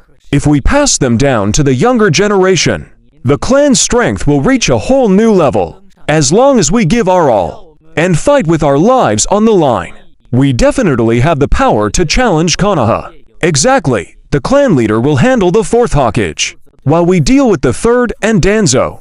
The Sannin happen to be away from the village. This is our best opportunity. Besides, we still have a trump card, Uchiha. Shisui's strength is also nothing to be trifled with. Thinking about it this way, our chances of winning are very high. The elders grew more excited as they spoke, each listing the various advantages of the Uchiha clan. Uchiha Fugaku kept a dark expression, listening to the core members' chatter, but he remained silent throughout. As the clan leader, his decision dictated the future of the entire clan. He dared not reach a conclusion lightly. Suddenly, he noticed the sound of the courtyard gate opening. Stop talking for now. My sons are back. The elders fell silent instantly. They turned to look. Itachi entered the house slowly with Sasuke on his back. The meeting is adjourned. As for today's matters, let us leave it at that. Clan leader, regarding what we discussed, please take it to heart. I understand. The elders left one by one. Itachi watched the departing figures of his seniors. His gaze grew increasingly complex. Itachi, Sasuke, you're finally back. Go wash your hands quickly. Then come and eat. Their mother, Makoto, carried out steaming dishes. She urged them with an affectionate tone. Coming, Mom. The family of four appeared incredibly happy. Late into the night, Sasuke had long since fallen into a deep sleep. But Itachi lay on his bed with his eyes wide open, unable to sleep. Whoosh! Two dark shadows suddenly flashed by outside. Though it was only for a split second, it did not escape Itachi's eyes. Uncle Yashiro, Brother Tekka, Itachi saw them clearly. It was indeed Uchiha Yashiro and Uchiha Tekka. At such a late hour, what were they doing outside? And they seemed to be in a panic. Itachi's brow furrowed slightly. A bad premonition rose in his heart. Sure enough, in less than a minute, a hurried knocking sounded at the door. Fugaku went to open it. As soon as the door opened, dozens of Anbu shinobi stood outside. Murderous intent permeated the air. Fugaku knew they didn't come with good intentions, but he still spoke politely. It is so late. What business do you have with me? The leading Anbu captain had no intention of entertaining Fugaku. He directly ordered his subordinates. Search. Wait, don't push us too far. Fugaku flew into a rage. His crimson Sharingan erupted instantly. He raised his arms and shouted loudly, "If anyone dares to step into my home, there will only be one outcome: death." The Anbu captain let out a cold snort. Fugaku, it's lucky you opened the door yourself. Had you been any slower, we would have stormed in on charges of harboring fugitives. We wouldn't have cared about your reputation at all. Harboring fugitives? Fugaku was stunned by the words. What on earth are you talking about? Who am I harboring? Uchiha Yashiro and Uchiha Tekka. They should be at home right now. Besides, what exactly have they done to warrant such a mobilization from you? You claim not to know. Was this not done under your orders? The Anbu captain's words cut into Fugaku's heart like a sharpened blade. Just a moment ago, Uchiha Yashiro and Uchiha Tekka broke into the respective residences of the third and fourth Hokage with the intent to assassinate them. What did you say? That is impossible. Why would they ever do something so foolish? Still making excuses? Both Hokage saw them with their own eyes. Moreover, it was no transformation jutsu. That chakra belonged to them. Our sensors. The sensory ninja felt it with absolute certainty. Clan head Fugaku. There is no use arguing with me. They are your people. Whatever explanations you have, you had best save them for the two Hokage. Meanwhile, in the Hokage's office, fourth Hokage Minato Namikaze sat behind his desk. On the sofa sat the third Hokage, Hiruzen Sarutobi, along with Danzo Shimura, Kaharu Udatane, and Homura Mitokado. There is nothing left to discuss. The Uchiha clan's wild ambitions have been laid bare. Danzo Shimura was the first to speak. The most appropriate course of action now is to deploy all members of the Anbu and Root to surround the Uchiha compound and let no one escape. Homura Mitokado added, since the founding of this village, to dare attempt the assassination of a Hokage, such a thing has never happened before. If we do not impose severe punishment, then I fear the Uchiha clan will never again be kept in check. Kaharu Udatane agreed with Homura's sentiment. Otherwise, any common street thug in the future will think they can challenge the authority of Konoha's leadership. However, Minato Namikaze spoke up in disagreement. The matter has not yet been fully investigated. I believe we cannot afford to make a hasty decision. Danzo narrowed his eyes, continuing to exert pressure on Minato. Humph! This is no time for personal sentiment or indecisiveness. I believe the Hokage should act with immediate resolve. Minato Namikaze stood up and looked out the window, a troubled expression on his face. These elders were putting him under immense pressure. Their words seemed logical on the surface, but he felt the entire situation was far too suspicious. The Uchiha possessed many powerful shinobi. If they truly intended to assassinate the Hokage, they wouldn't have sent only Yashiro and Tekka to men who lacked the qualities of master assassins. Fugaku would never commit such a blunder. This was practically begging for a confrontation. Minato thought to himself that there must be a conspiracy. It was an open secret that Danzo hindered the Uchiha at every turn. The mastermind behind this was very likely Danzo, playing the part of the thief crying thief. After all, in a conflict between the Uchiha and Konoha, Danzo was the only one who stood to benefit. After a brief silence, Hiruzen Sarutobi, who had been smoking, finally spoke. Everyone's eyes turned toward him. Minato silently prayed, Lord Third, please, you must speak in my favor. If the Third also supported the purge of the Uchiha, then Minato would truly have no ground left to stand on. Hiruzen exhaled a thick cloud of smoke. This matter might not be as simple as it appears. I think we should have Fugaku Uchiha come here first. We will ask him directly, and then make our decision. Danzo replied coldly, Humph, do you really think Fugaku will come? For all we know, he is already positioning his forces for an all-out rebellion. Hiruzen replied, if he truly refuses to come, it won't be too late for us to take action then. Seeing Hiruzen's firm stance, the others said no more. Someone come here. With a soft thud, an Anbu ninja knelt on one knee. Notify the head of the Uchiha clan, Fugaku Uchiha. Tell him to come to the Hokage's office immediately. Within the forest on the outskirts of the Hidden Leaf Village, two corpses lay on the ground, Uchiha Tekka and Uchiha Yashiro.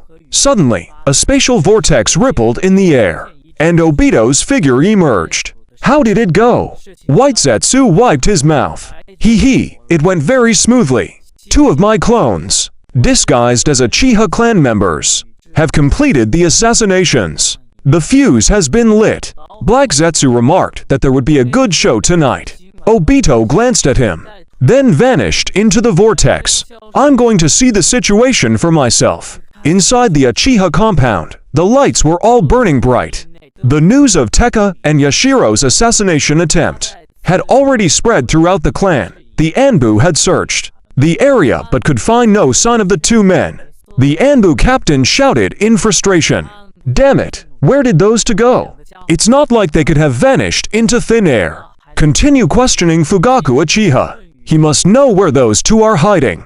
Whoosh, a new Anbu messenger appeared. Captain, an order from Lord Third. Order. Fugaku Uchiha is to report to the Hokage's office immediately. I understand. The Anbu captain turned back to Fugaku. Let's go. Lord Hokage wants to see you. Fugaku Uchiha's expression was grim. and the ominous feeling in his heart grew stronger. Husband ... father. Papa, Makoto, Itachi, and Sasuke all looked on with worrying. Attempting to assassinate the Hokage was a capital crime. As the clan head, even if Fugaku had no knowledge of it, he bore an inescapable responsibility. You can't go. Makoto's eyes filled with tears. She knew that if he left now, the chances of him returning were slim. I will be fine. Makoto, do not worry. Wait for me at home. Take good care of Itachi and Sasuke. I will be back very soon. Fugaku smiled and gave Makoto a brief hug. He then ruffled the hair of his two sons. Wait for my return. Watching his father's back as he was led away, Itachi's expression was deeply conflicted. He had seen it quite clearly. Those figures were indeed Uncle Yashiro and Brother Tekka. Why would they do such a thing? Doesn't this doom the Uchiha to total ruin? Suddenly, a crow landed on Itachi's shoulder. He recognized it as Uchiha Shisui's crow. Mom, I am going to the bathroom. Sasuke, don't cry anymore. Father will be back soon. After comforting Sasuke, he turned and vanished into the night. Following the crow's guidance, he soon found Uchiha Shisui waiting beneath a tree. Itachi, where is your father? Shisui asked, getting straight to the point. He was taken by the Anbu. Lord Hokage wants to see him. Did the clan leader resist? He didn't. Shisui nodded slowly. His face was clouded with worrying. Itachi, I am afraid the Uchiha are facing a storm. Itachi's gaze remained resolute. Shisui, someone is framing Tekka and Yashiro. I believe they would never do something like this. Shisui gave him a long, meaningful look. He shook his head helplessly, tapping Itachi on the shoulder. He gave a bitter smile. Itachi, I understand that, of course, but the truth is no longer the issue here. Whether they did it or not isn't what matters anymore. The most important thing is the perception of the village leadership. They aren't fools. It is impossible for them not to see that the Uchiha are being framed. Itachi looked deeply concerned. If that's the case, then Lord Hokage shouldn't do anything to my father, right? Shisui sighed softly. If it were just a punishment, that would be manageable. What I fear most is that a conflict will break out between the village and the Uchiha. If it comes to that, the village will be drenched in blood, and many more innocent people will die. No ... it won't happen. Itachi replied instantly. The third lord and the fourth lord would never let things get that far. Shisui explained patiently. Itachi, this is a very serious matter. Even if both Hokage are determined to be fair, they must consider the public fallout. They may be forced to take actions they don't want to. Word of this will spread quickly. If the village leadership doesn't act, they will lose the people's trust. Besides, you know as well as I do that most of the clan is bitter about the village's oppression. This is common knowledge. Most people will choose to believe that the Uchiha truly were behind this incident. It is even possible the higher-ups intended for it to be this way. Listening to Shisui's words, Itachi seemed to reach a realization. Is this already a dead end? Is a bloodbath inevitable? Uchiha Shisui let out a long, weary sigh. He said nothing more. Meanwhile, in the Hokage's office, a knock sounded at the door. Come in, Minato Namikaze's voice called from within. The door was slowly pushed open. The ANBU captain entered with Uchiha Fugaku. Lord Third. The man has been brought. You may leave. Yes, sir. The ANBU captain closed the door and left. Uchiha Fugaku. As the leader of the Uchiha clan, do you have anything to say? Mitokado Homura was the first to speak. Fugaku's gaze was steady. Lord Third. Lord's advisors. I can swear to you all right now that the Uchiha clan has no ill intent toward Konoha. We would never commit a crime as treacherous as assassination. Danzo Shimura snorted coldly. Then let me ask you, where are Uchiha Yashiro and Uchiha Tekka now? I don't know. Just a moment ago, I sent the police force to search their homes, but they were nowhere to be found. The ANBU were present as well, and can serve as witnesses for me. Udatane Kaharu replied. Of course they aren't there. According to the ANBU's report, the trail of those two men vanished right at your house. Fugaku's stance remained firm. I truly have no knowledge of that. Just as Danzo was about to strike, the third Hokage, Hiruzen Sarutobi, cut him off. Fugaku, if your conscience is truly clear, would you dare to accept an investigation? I will have the Yamanaka clan search your memories. If this truly has nothing to do with you or the Uchiha, then Minato and I will not pursue this further. Uchiha Fugaku fell silent. Truthfully, he didn't dare. After all, just this evening, Tekka and Yashiro had incited him to revolt. If his memories were searched, there would be no way to explain that away. Danzo pressed him aggressively. Fugaku, why do you hesitate? Do you have something to hide? Forced into a corner, Fugaku countered sharply. My lords, if you do this, it means you have no trust in the Uchiha clan. I don't know what Yashiro and Tekka were thinking, but Lord Danzo, you should understand better than anyone. If they did this, it is because you pushed them too far. Hearing this, Danzo's expression turned even colder. Fugaku, what is that supposed to mean? Today, you came to our compound, demanding 10 young Uchiha for your Root organization. We all know very well how you treat the members of Root. As a clan leader, I must ask, who would dare to gamble with the lives of their clan's future? Danzo replied. Fugaku, you. This is a blatant display of distrust toward the village leadership. As a shinobi, you should have the resolve required of one. In this regard, the Yamanaka and Aburain clans are far more open-minded than you. I am not targeting you specifically. Uchiha, the members of Konoha's other clans have joined us with sincere hearts. Only you refuse to hand over your kin. Fugaku replied. It is for this very reason ... that you have orchestrated such an affair. I am certain ... that today's incident was your doing from the shadows. The Uchiha will not be the scapegoats for this. Insolence, Danzo barked sharply. I am a high advisor to this village. Everything I do is for the sake of the leaf. How dare you suspect me? Enough, enough. Seeing the situation spiraling, Hiruzen Sarutobi immediately intervened. Fugaku, everything requires evidence. I will not make things difficult for you, nor will I trouble the Uchiha clan.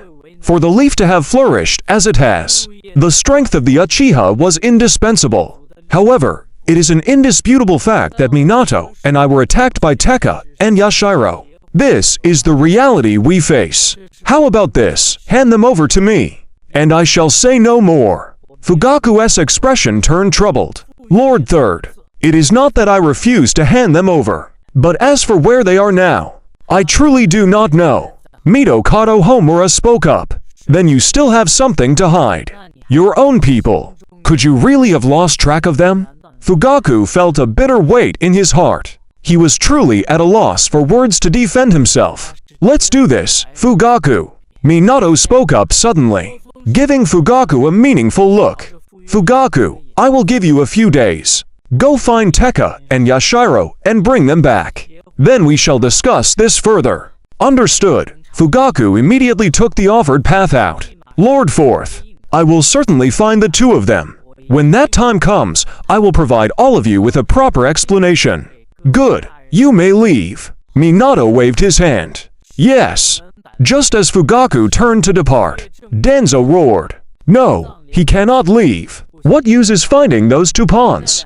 I suggest we immediately summon the Yamanaka clan to search Fugaku's memories. Fugaku's lip twitched, but he remained silent. Danzo, let us defer to Minato.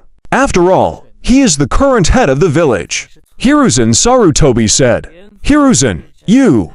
It is settled. Fugaku, you may return. Thank you, Lord Third. Fugaku gave a grateful bow and turned to leave. The moment the door clicked shut, Danzo questioned him coldly. Hiruzen, you are too indecisive. I would rather kill 1,000 innocents than let a single threat escape. Have you forgotten that sentiment? Danzo, it is not that I am indecisive. It is that you are too extreme. Hiruzen took a deep drag from his pipe. He continued, we will investigate first, and then we shall see. Danzo's face turned livid. He walked straight toward the exit. I truly do not know what the second lord saw in you.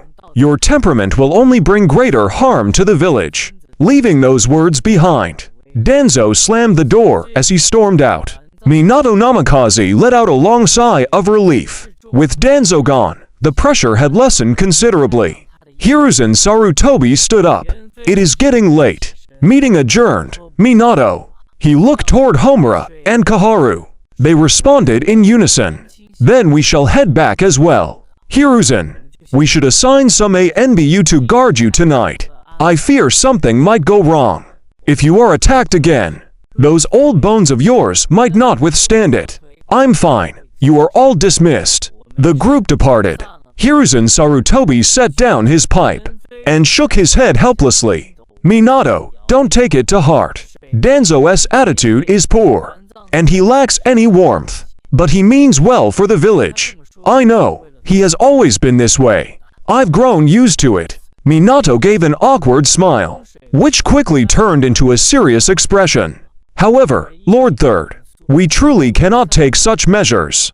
The Uchiha clan has poured their blood and soul into protecting the leaf for decades. If we destroy them over this incident, it would truly alienate the hearts of all our people.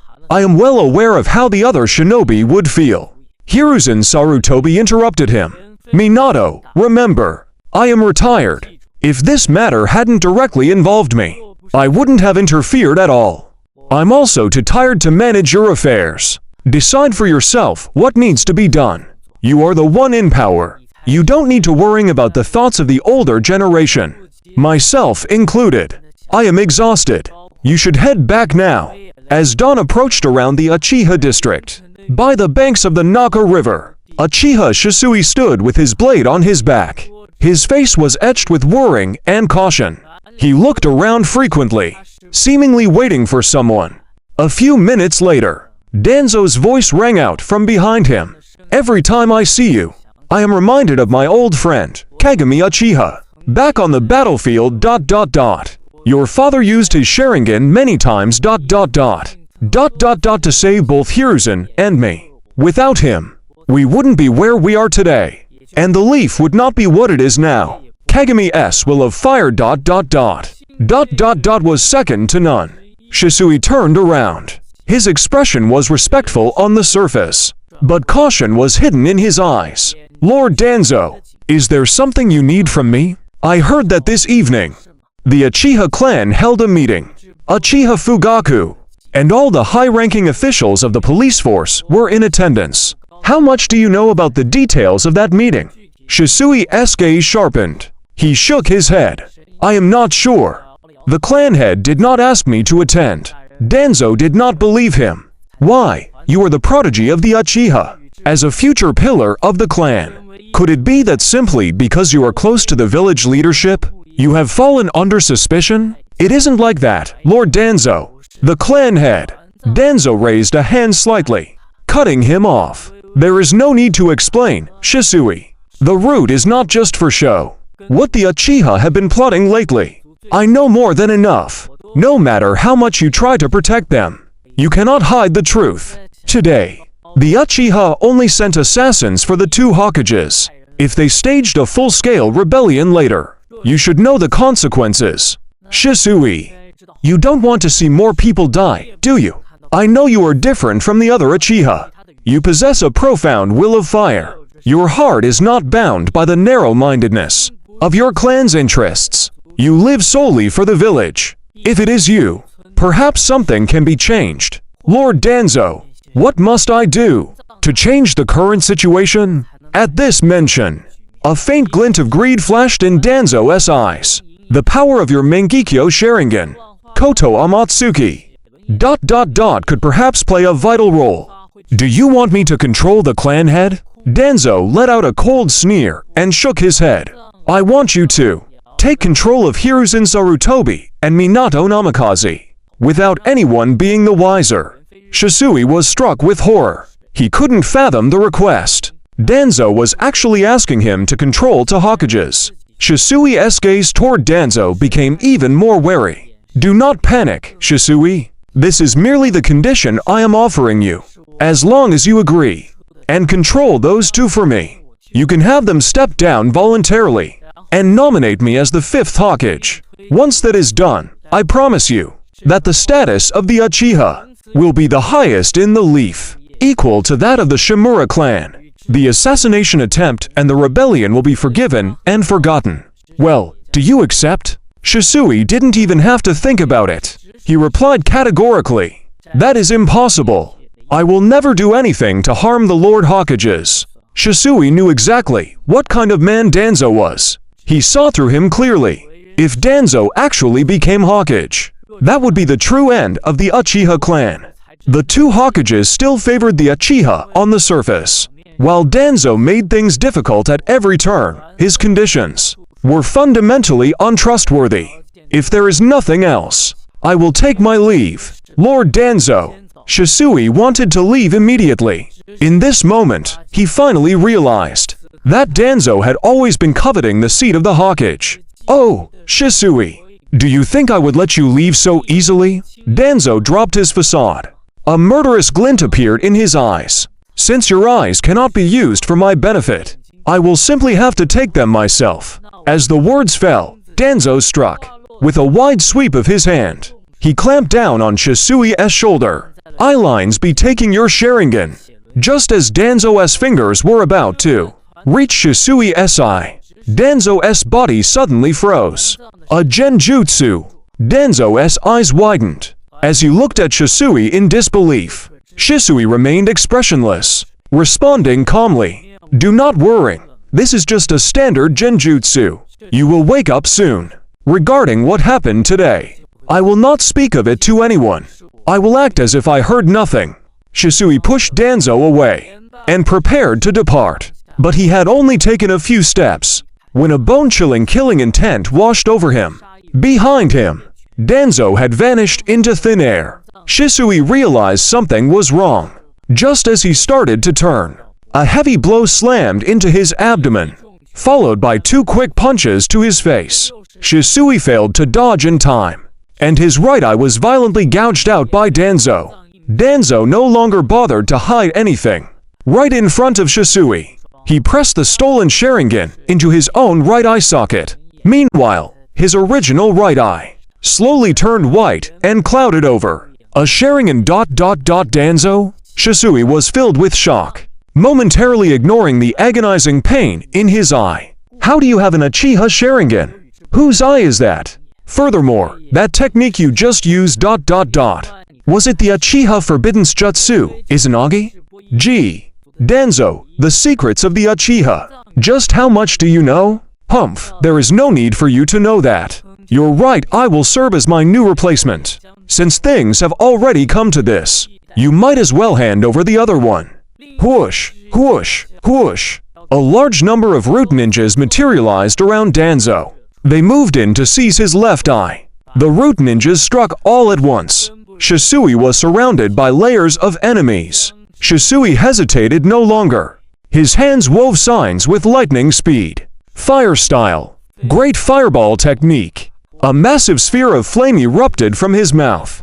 The root ninjas quickly formed their own hand signs. They countered. Water style. Wild water wave. The elements collided. A massive explosion of steam filled the air. Shisui seized the perfect moment. He vanished instantly with a body flicker. Humph, the body flicker technique? As the steam dissipated, Danzo locked onto a specific direction. Pursue him. We must not let him escape. Meanwhile, at the Uchiha clan head's estate, it was already the early hours of the next morning, a time when most were deep in their slumber. Yet the entire district was ablaze with lights. Uchiha Fugaku stood in the courtyard with several high-ranking members. They waited with faces etched with anxiety. Soon, several young ninjas appeared. They gave their reports one by one. "Clan head, I have led a team through every corner of the village. We found nothing."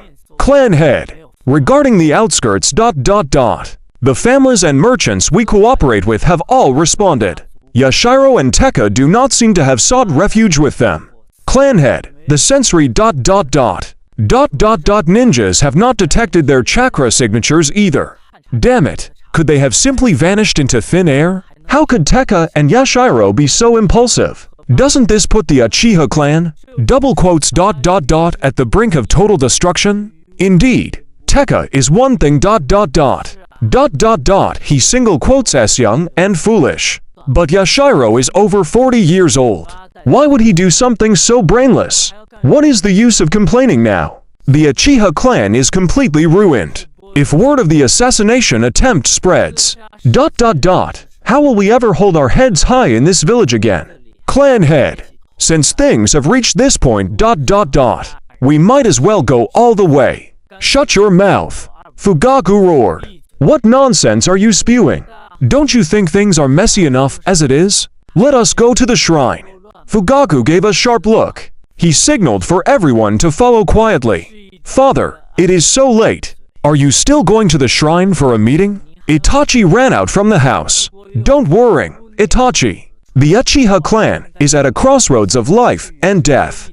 As the head of the clan, I must take responsibility. Go back and get some rest. Take care of your mother and Sasuke. Fugaku led the elders away. Itachi watched his father's retreating figure. His gaze was filled with complexity. Is it possible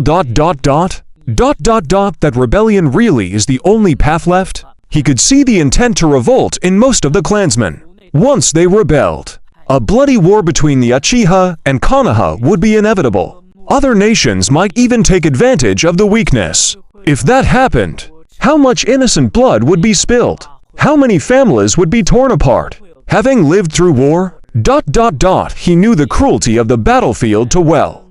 Human life would be worth absolutely nothing. Itachi let out a deep sigh. He prepared to return to his room. At that moment, Shisui's crow appeared again. The black bird landed on his shoulder. Its cry sounded more like a mournful wail. Itachi knew this was Shisui summoning him. A dark premonition grew in his heart. He steadied his nerves. Following the crow's guidance, he hurried toward the distance. Meanwhile, by the banks of the Naga River, "You've come, Itachi." Seeing him arrive, Shisui turned around with a gentle smile. Upon seeing Shisui's state, Itachi was struck with horror. "Shisui, what happened to your eyes?" "I'm all right, don't worry about me." Shisui's smile seemed to be one of absolute release. "I am going to die. Itachi, before I go, I want to give my left eye to you. You are my only true friend, and the only person I can entrust this to. Danzo stole my right eye, because I am an Uchiha. He did not trust me. In the end, I was too naive. I once thought I could change everything with these eyes, but I couldn't even see through Danzo's true nature. Today, he showed me his real intentions. I thought his actions against the Uchiha, were merely his way of protecting the village. Even if his methods were extreme. But the title of Hokage is his true objective. Danzo actually wanted me to use Koto Amatsuki, to help him seize the position of Hokage. I refused him. We clashed. At first, I had the upper hand.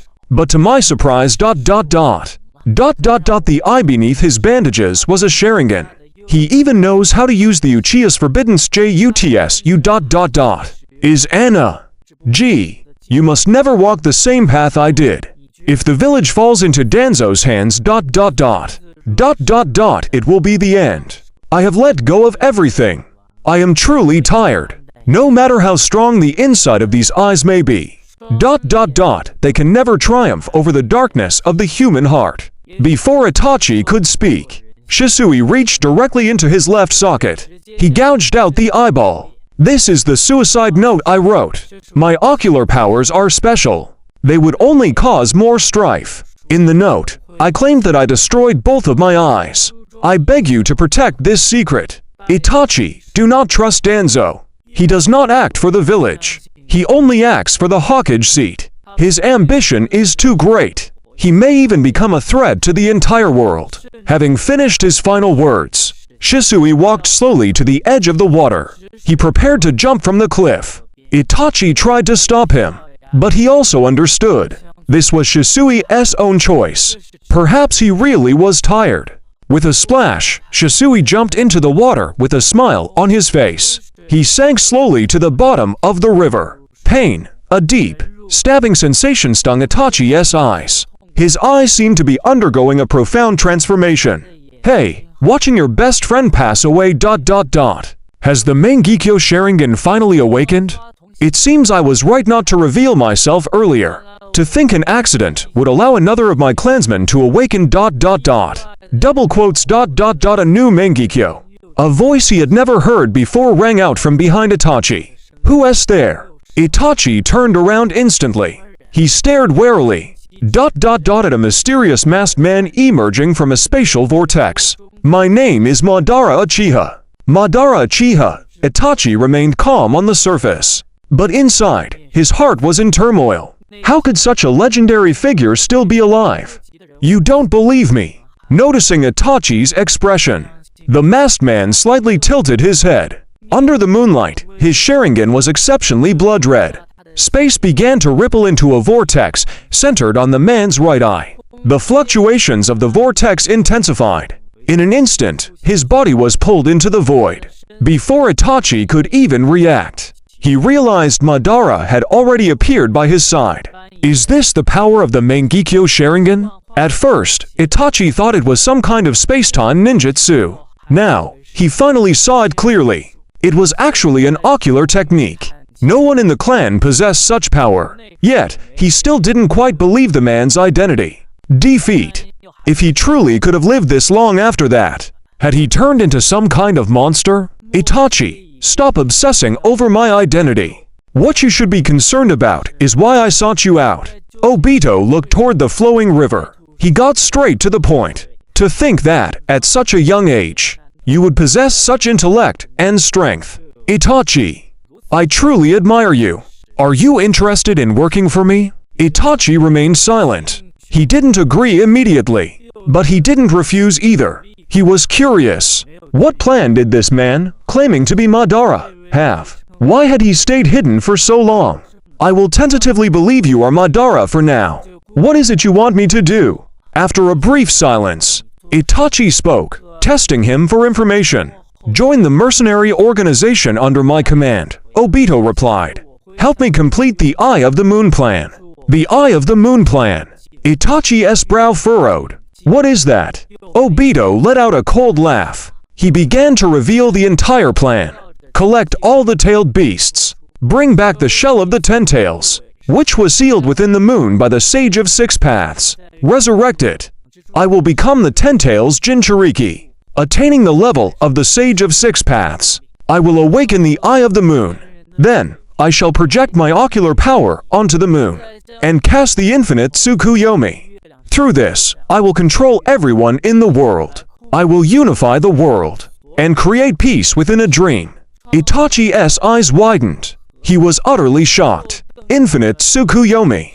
An illusory world. If that is true, then wouldn't that just be a world of lies?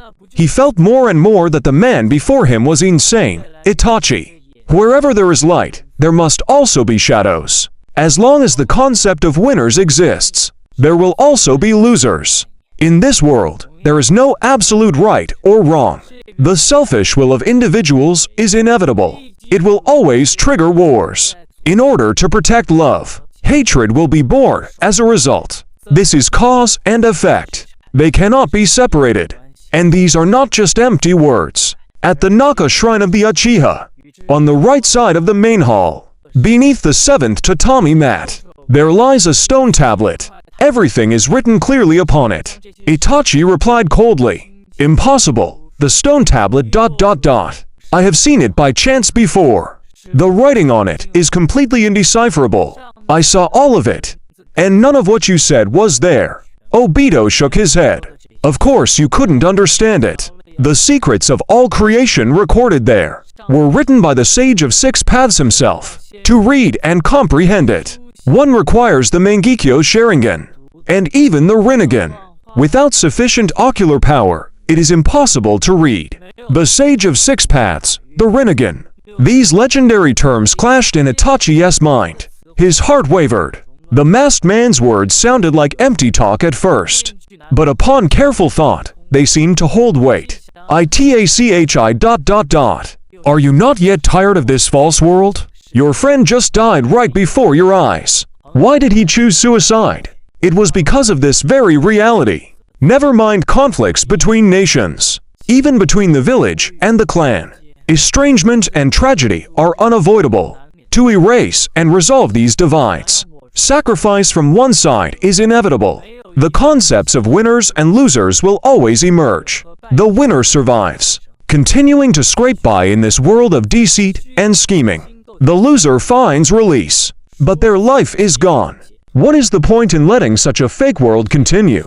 What meaning is there? Whether I am right or wrong, you need not guess. Now that you have awakened the Mangekyo Sharingan, you will be able to read more of the stone tablet yourself. I can take you to see it now. Once you have seen it, you will naturally understand my words. Before Itachi could respond, Obito immediately activated his Mangekyo, sucking Itachi into the Kamui dimension.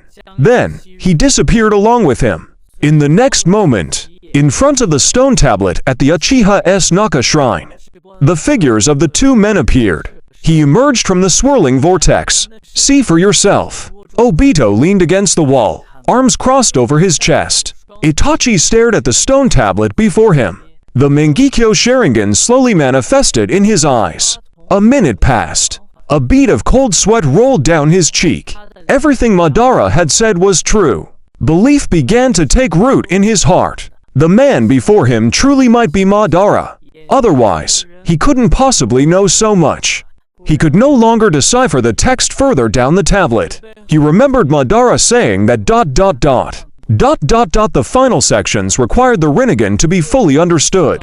Obito seemed to read Itachi's mind. The organization under my command, he murmured softly, ... has a member who possesses the Rinnegan. If you don't believe me, I can take you to see for yourself. Itachi was shocked once again. To think the Rinnegan actually existed in this world. He grew increasingly curious about this organization. Though he didn't entirely agree with the plan, he felt a strange yearning toward it. What is reality? What is a lie? Only Shisui's death ... had allowed him to gradually see the cruelty of this world. In this era of supposed peace, the human hearts hidden in the shadows were the deadliest weapons. That was exactly how Shisui had died. Think it over for yourself. Itachi, I will come for you again. Leaving those words behind, Obito vanished, leaving Itachi alone, staring blankly at the stone tablet before him. For a long time, he could not find peace. We're back at Madara's secret base. Obito and Zetsu walked inside. It was already early morning. Madara, and you had just woken up not long ago.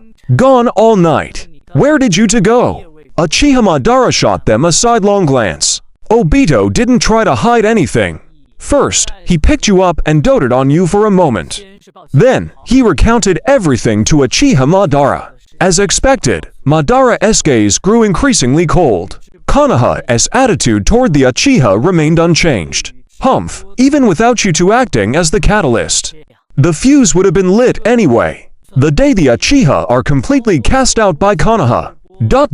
is likely not far off. You heard their conversation clearly. It seemed your appearance ... had significantly altered the original progression of this world. White Zetsu teased. Lord Madara, your clansmen are being treated like this. Does your heart ache for them? Madara gave a cold snort. He snatched you back from Obito's arms. What do those commoners matter? The only one I care about now is my son.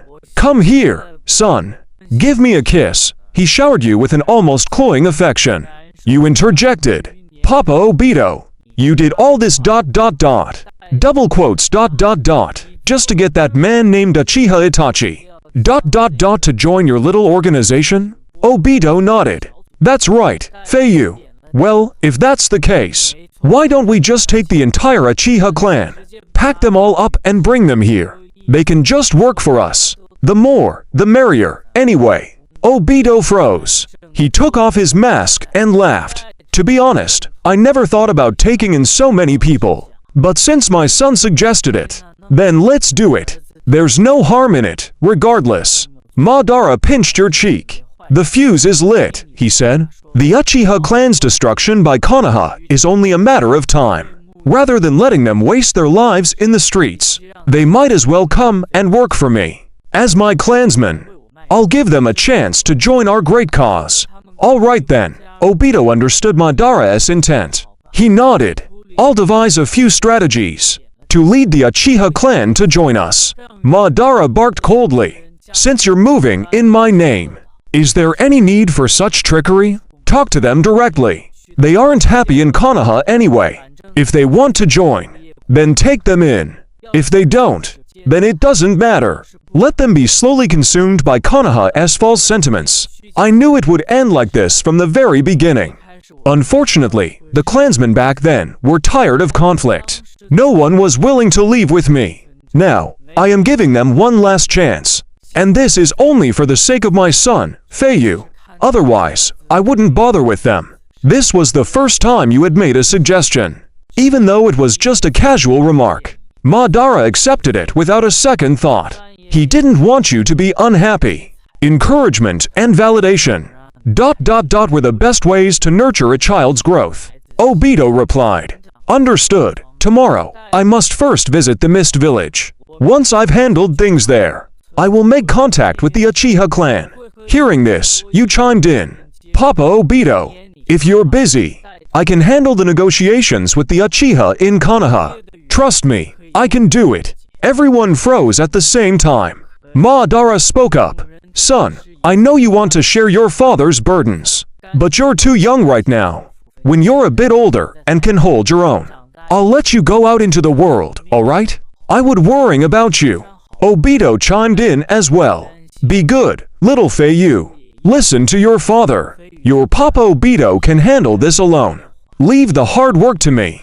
Your only job is to grow up healthy. But you knew. They would never let you leave the base. Their love for you was simply too deep. But over these past few years, you had been utterly bored. Your body was practically rusting away. Moreover, ever since you got the system, you hadn't triggered a single mission. You could only rely on the once-a-year sign-in rewards. You truly couldn't wait any longer. I really want to go out and see the world. Besides, your subordinates are essentially my own. There are only benefits and no downsides to this. Why wouldn't I do it? Godfather, please let me go. If you worried, you can have Nanny White Zetsu and Nanny Black Zetsu accompany me. Obito has been running around day and night lately. I just want to share some of the burden. As he spoke, he played his trump card. Acting cute always worked like a charm. Whenever he acted this way, Madara's heart would inevitably soften. Alright, then, seeing the boy's pitiful, pleading expression, Madara's heart melted instantly. White Zetsu, Black Zetsu. Tomorrow, take little Feiyu and infiltrate Konoha. Make sure you take good care of him. White Zetsu replied. Don't worry, Lord Madara. Feiyu is the apple of my eye too. How could I ever let him come to harm? That's for the best. Madara turned his head, reaching out a large hand to ruffle Feiyu's hair. Son, it will likely take a few more years for my body to fully recover. I won't be able to accompany you for long if you go outside. But once I return to my prime, I will make up for every moment of companionship I've missed. Don't find me too clingy when that time comes. I won't, Godfather. How could I ever find you annoying? Ha ha ha, that's my son.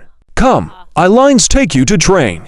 Today, we will focus on ninjutsu other than fire release. Okay, Godfather. Meanwhile, in the Uchiha district of Konoha, as the sun began to rise, Itachi quietly pushed open the door to his home, attempting to return to his bedroom unnoticed. He didn't want to wake Sasuke, nor did he want his father to know he had been out all night. Itachi, where have you been?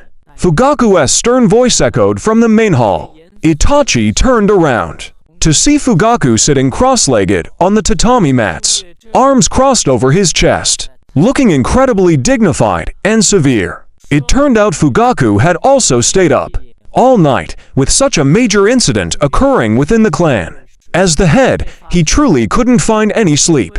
Itachi hesitated for a moment before calmly replying, Father, I couldn't sleep, so I went to the river to train and just returned. Itachi wasn't telling the truth. He always preferred to keep things bottled up inside. But Fugaku knew his son all too well. He knew Itachi was deliberately hiding something.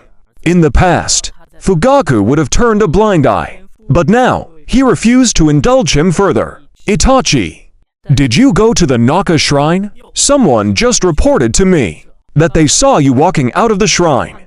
Itachi was slightly taken aback. It seemed he could no longer hide it. Father, last night, I encountered a mysterious masked man.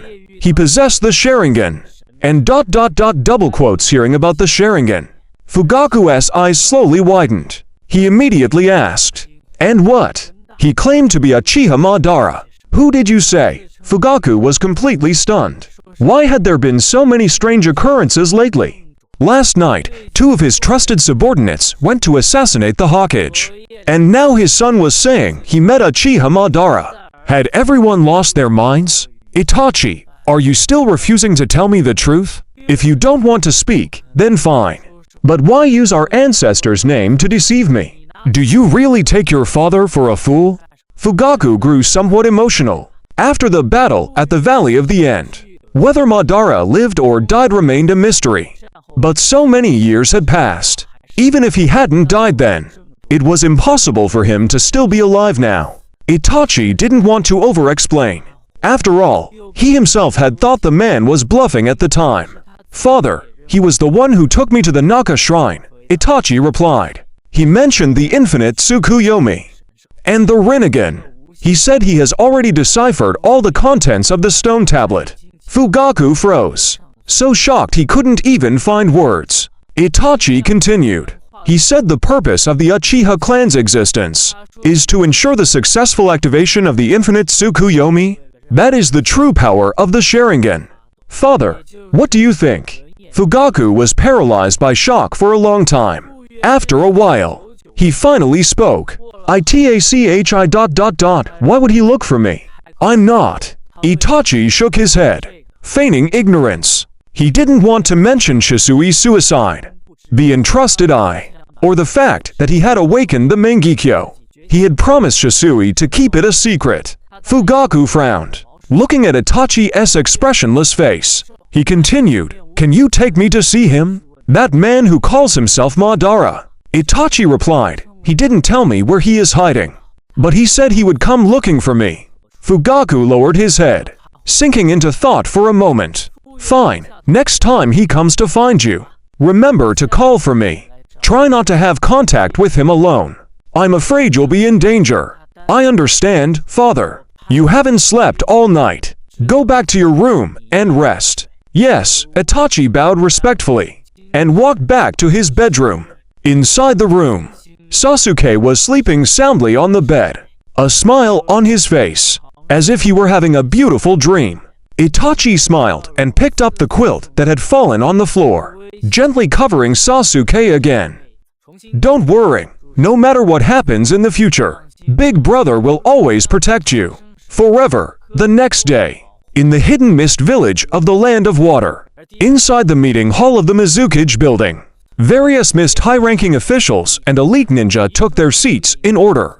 They were waiting for the 4th Mizukage, Yagura Karatachi.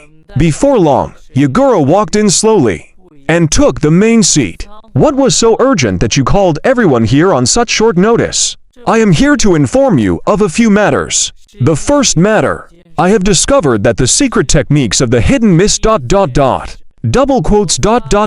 are being stolen by other nations, and our intelligence is being leaked. The situation is extremely grave. To resolve this issue, I have decided to enact a policy of national isolation." Upon hearing this, the high-ranking officials ... all began to frown. Once the borders were closed ... the local economy would suffer a devastating blow. Yagura continued, "Isolation is only the first step. The policy of a closed country is just the beginning. The hidden mist has too many bloodline limits ... and shinobi clans possessing secret arts. They are constantly coveted by other nations. You are all well aware ... that a shinobi's corpse is their most valuable treasure. If other nations capture our people or seize our local bloodlines ...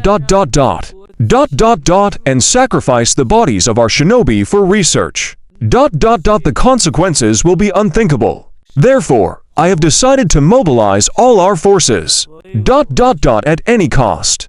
To cull and eliminate the shinobi with bloodline limits within our borders. Other nations have always wanted them, haven't they? Then we shall solve the problem at its root. We will digest and eliminate them internally. This way, other nations will no longer have a reason to harass us. As soon as these words were spoken, the entire room fell into an uproar. Was this still the cheerful Mizukage they knew? Lord Mizukage, I resolutely oppose this course of action. First of all,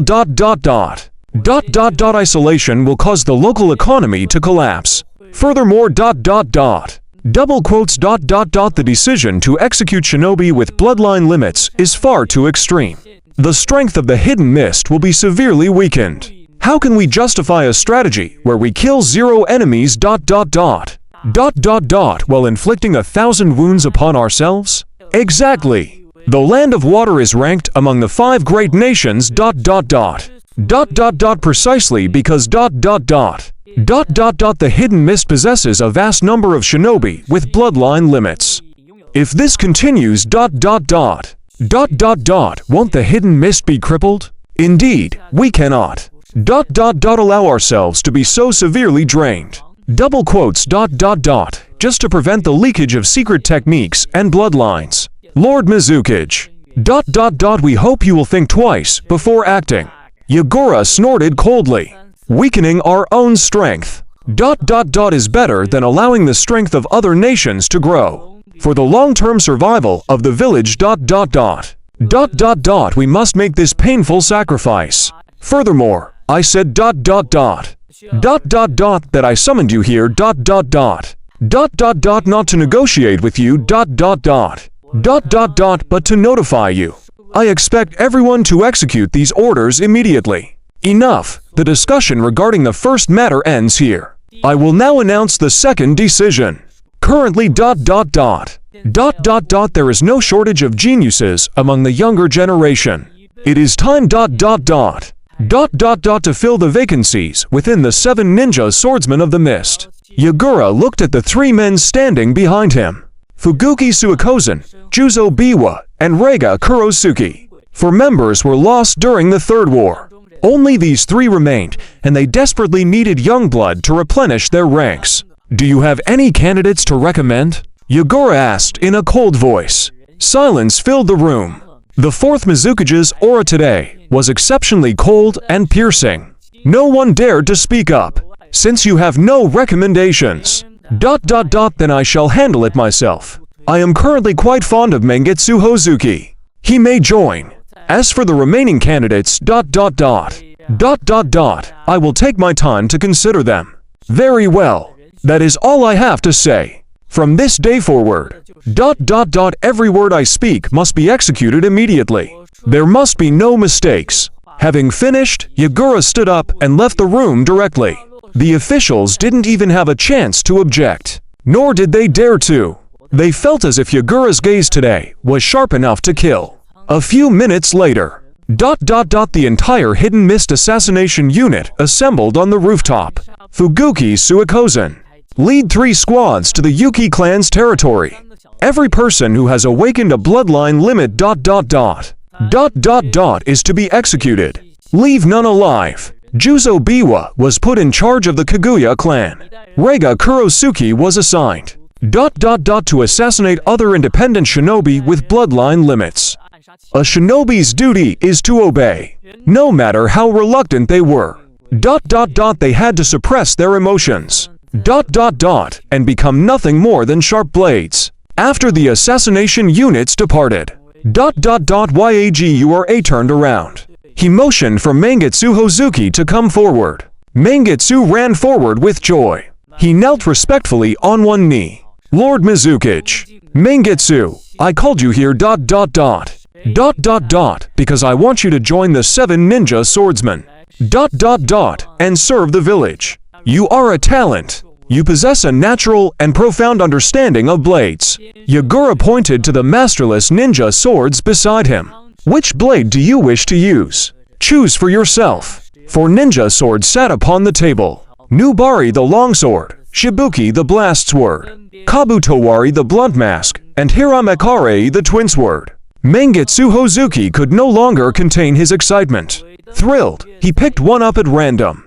And began to demonstrate his swordsmanship right in front of Yagura. Soon, he had showcased his skill with all 4 swords in succession. In his hands, the blades seemed to possess souls of their own. Overflowing with killing intent. Good, it seems I did not misjudge you. Yagura nodded in satisfaction. Mangetsu Hozuki seemed to have a particular fondness for Hiramakare. He sheathed the blades. And requested, Lord Mizukage, I wish to be the master of the twin sword, Hiramakare. It speaks to my heart. Granted, you have my thanks, Lord Mizukage. The sword has been chosen. Mangetsu, I have a mission to entrust to you. Yagura walked slowly to Mangetsu's side. And whispered coldly into his ear. I want you to monitor Fuguki, Juzo, and Rega. Watch these 3 men. See if they carry out their missions with their full strength. If you discover any hesitation or mercy, you do not need to report it. Eliminate them immediately. What? Mangetsu's pupils dilated in shock. He never would have imagined. That this would be his first task upon joining the 7 ninja swordsmen. To think his very first mission would be to spy on a senior. It might even involve delivering a fatal blow. Lord Mizukage, how can I possibly do this? Are you coming or not? Yagura barked, glaring at the young Mangetsu. Yagura's voice was harsh and commanding. Everything we do is for the sake of the village. As a shinobi, you must have the resolve to cast aside all emotion. Do I really need to remind you of such a basic concept? I understand. Very well, Lord Mizukage. Then be on your way. I will dispatch a team of elite Jonin scouts to assist you. Yes, sir. Mangetsu Hozuki swallowed hard, nerves fraying. He forced a determined nod. Then, he turned and left. Once everyone had vanished, behind Yagura, a figure slowly emerged from a swirling spatial vortex. A moment later, Obito stepped into the light. He looked up, gazing leisurely at the mist-shrouded sky. The hidden mist is nearing its end, he murmured softly. Today's fog will be quite a show. Meanwhile, outside Uchiha Madara's secret base, Black Zetsu sat perched on White Zetsu's shoulders. He carried a small satchel, which was stuffed to the brim with snacks Madara had forced upon them. Today was the day you were to go to Konoha to recruit the Uchiha clan. Worried that you would be too busy with the mission to eat, Madara had insisted that White Zetsu accompany you. Nanny Zetsu, just let me down. I can walk on my own. No, Lord Madara's orders are absolute. This is your first mission. It doesn't matter if the mission fails, but you must not come to any harm. Little Fei, you still too young. I am begging you, just let me carry you. If you so much as trip or bump yourself, my life won't be worth a dime. You shook your head helplessly. It seemed having a powerful father was better than anything else. One couldn't escape being pampered, even if they tried. Then we re-off. Lord Madara, with us around, you have nothing to worrying about. Madara pinched her cheek affectionately. He reminded you gently, son. Those Uchiha fellows back there are essentially your grandsons, or even great-grandsons. Don't feel the need to be polite to them. Exert the authority that comes with being my son. Remember, you are the son of Uchiha Madara. I would rather you forsake the world than let the world forsake you. No matter what happens, your father will always have your back. Go now. Remember to be back before dinner. I won't have an appetite without you. I know, father. After saying your goodbyes, White Zetsu carried you, while Black Zetsu lugged the little bag, and they began their journey toward the land of fire. Sit tight in my arms, little Feiyu. I am going to use my technique to travel underground. We lines reach Konoha in no time. Alright, Nanny Zetsu, head straight for the Uchiha clan leader's house. I want to have a word with him. White and Black Zetsu merged together, wrapping you securely in their embrace. Then, they dove into the earth, vanishing without a trace. Meanwhile, in the Hidden Leaf Village, At the home of Minato Namikaze, Kushina Uzumaki was placing a steaming breakfast on the dining table. "Minato," she called out. "Breakfast is ready. Wake Naruto up. The boy has been sleeping in lately. That's a habit he needs to break." Minato scratched his head with a smile as he sat down. "Let him sleep a bit longer. He's still so young. In a few years, once he starts at the Ninja Academy, he lines naturally stop oversleeping. You're just spoiling him." Kushina rolled her eyes at Minato. She noticed her husband had only taken 2 bites before putting on his coat to leave. "Minato, why are you eating so little?" "I can't help it. There's too much paperwork right now. And besides, the Cloud Village delegation will be visiting in a few days. I need to prepare for the negotiations. Those hypocrites from the Hidden Cloud again. You need to keep your guard up. You remember they tried to kidnap me when I was a child. This visit, who knows what shady schemes they might be plotting. Don't worry, stay alert." "What about the Uchiha assassination incident? How do you plan to resolve that?" Minato replied, "There's definitely something strange about that case. We need a full investigation before making a decision." "I understand. Makoto is my dear friend, and Fugaku is on good terms with you. We know their character better than anyone. They would never order their clansmen to harm the Hokage. By the way, have Uchiha Tekka and Yashiro been found yet?" "Not yet." Minato shook his head helplessly. "To be honest, the current situation looks very grim for the Uchiha clan. Those 2 seem to have vanished into thin air. If we don't find them soon, things will get complicated."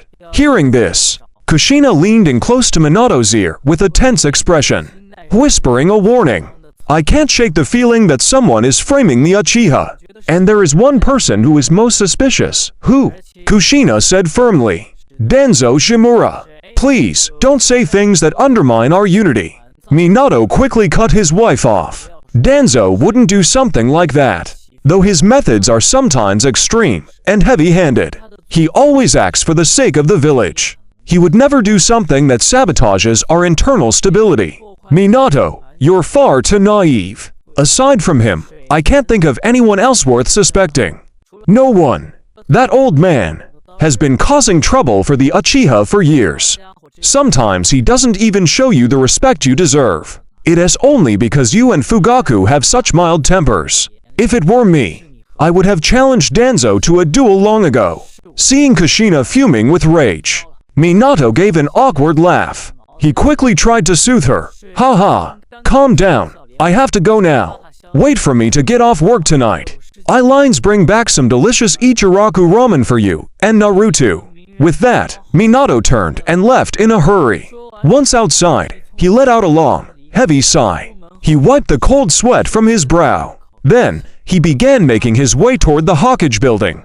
His home was quite close to the office. Staring at the mountain of unprocessed paperwork on his desk, Minato couldn't help but lament that it was going to be another long, exhausting day. He had barely begun leafing through the files when 3 elderly figures entered without so much as a knock. They simply marched right in. It was the trio of high-level advisors: Denzo Shimura, Kaharu Udatane, and Homura Mitokado. Minato's brow furrowed slightly. These old-timers were constantly hounding him. It was truly stifling. "Minato, we have matters to discuss with you." The 3 of them sat side by side on the sofa, as was their habit. Kaharu Udatane was the first to speak. "We deliberated throughout the night, and we have decided that we can no longer afford to give the Uchiha clan more time. Those 2 assassins vanished into thin air. It must be an internal cover-up within their clan. Perhaps Fugaku Uchiha has already had them silenced. Otherwise, with the Anbu's capabilities, how could they fail to find 2 living, breathing people, even if they were hiding at the ends of the earth?" Minato's expression darkened. He responded firmly, stating that this matter was of grave importance, since it concerned the very fate of a clan. "We cannot act on mere speculation. It won't be too late to decide once the investigation is complete." "Humph, how naive." Denzo snorted coldly. "As the leader of a village, a weak governing style is unacceptable. If we truly wait until the day the investigation is finished, the Uchiha will have completed their own preparations. If they were to stage a sudden revolt then, what would we do? Minato, have you considered the consequences? It is better to wrongly kill 1,000 than to let a single guilty one escape. You must have heard that saying many times. The Uchiha clan has been showing signs of unrest for a long time. Such a rebellious shinobi clan must be nipped in the bud as soon as possible. They even sent people to attack you in your own home. Yet you are still foolish enough to nourish a tiger that will surely turn on you. Furthermore, the Cloud Village delegation is scheduled to visit Konoha in a few days. If the Uchiha clan rebels on the day of their visit, then our prestige would be utterly dragged through the dirt in front of outsiders. I know you have a good relationship with Fugaku Uchiha, but I must remind you, now is not the time to be concerned with friendship. As the Hokage, you must never allow personal feelings to cloud your judgment. Minato remained silent, but inwardly, his fury had reached its peak. Danzo's words sounded logical, but his tone proved he didn't respect the fourth Hokage. Not in the slightest. For the sake of harmony within the high command, Minato suppressed his anger, not wishing to force a confrontation just yet. Sensing the tense atmosphere, Homura Mitokado stepped in to play the mediator. Now Minato, don't blame us for being heartless. This truly is for the sake of the village's growth and stability. If you are still unwilling to take direct action against the Uchiha, then we won't say anything more. However, there are 2 requirements, which you must agree to. The first, order the Uchiha clan to remain within their compound until the truth is uncovered. Not a single step outside. Every clan member must submit to investigation unconditionally. Second, we will deploy additional Anbu and elite Jonin squads to surround the Uchiha district, primarily for surveillance and defense. That way, even if they do attempt a coup, we can respond immediately. These 2 demands were nothing short of a psychological death blow. If implemented, how could the Uchiha ever hold their heads high in the village again? But if he refused, and the Uchiha truly did rebel, Konoha would indeed be caught completely off guard. Very well, I agree. Regarding these 2 requirements, I will notify the Uchiha clan. Hearing this, Danzo's narrowed eyes gleamed slightly. He responded with satisfaction. Good, this is all for the village. It is good that you understand our intentions. The Anbu route will also assist you. Having achieved their goal, the 3 old-timers departed one after another. Minato scratched his head in frustration. He sat back down in his chair and began drafting an official document. Looking at the contents, he murmured to himself, I hope you can understand my position. Minato gave a light wave of his hand. A silver-haired youth from the Anbu appeared instantly. Lord Hokage, what are your orders? Kakashi, I've told you before. When it's just the 2 of us, you should just call me Sensei. Yes, Sensei, you are about to leave the Anbu soon. Before you depart, I am giving you one final mission. Minato placed the document inside a scroll and handed it to Kakashi. Go to the Uchiha clan, their compound. Deliver this scroll to Fugaku Uchiha personally, and pass on a message for me. Tell him I hope he can endure this for a while, and to keep the clan members' emotions under control. Tell him to ignore the outside attitudes and the rumors. Regarding this matter, both Hokages will investigate until the truth is clear. Understood. Kakashi took the scroll and vanished in a cloud of smoke. Meanwhile, at the Uchiha compound, outside the clan head's residence, a steady knocking sounded at the door. Inside the hall, Fugaku heard the sound. He immediately stopped Makoto, who was about to answer it. He whispered, "Let me go."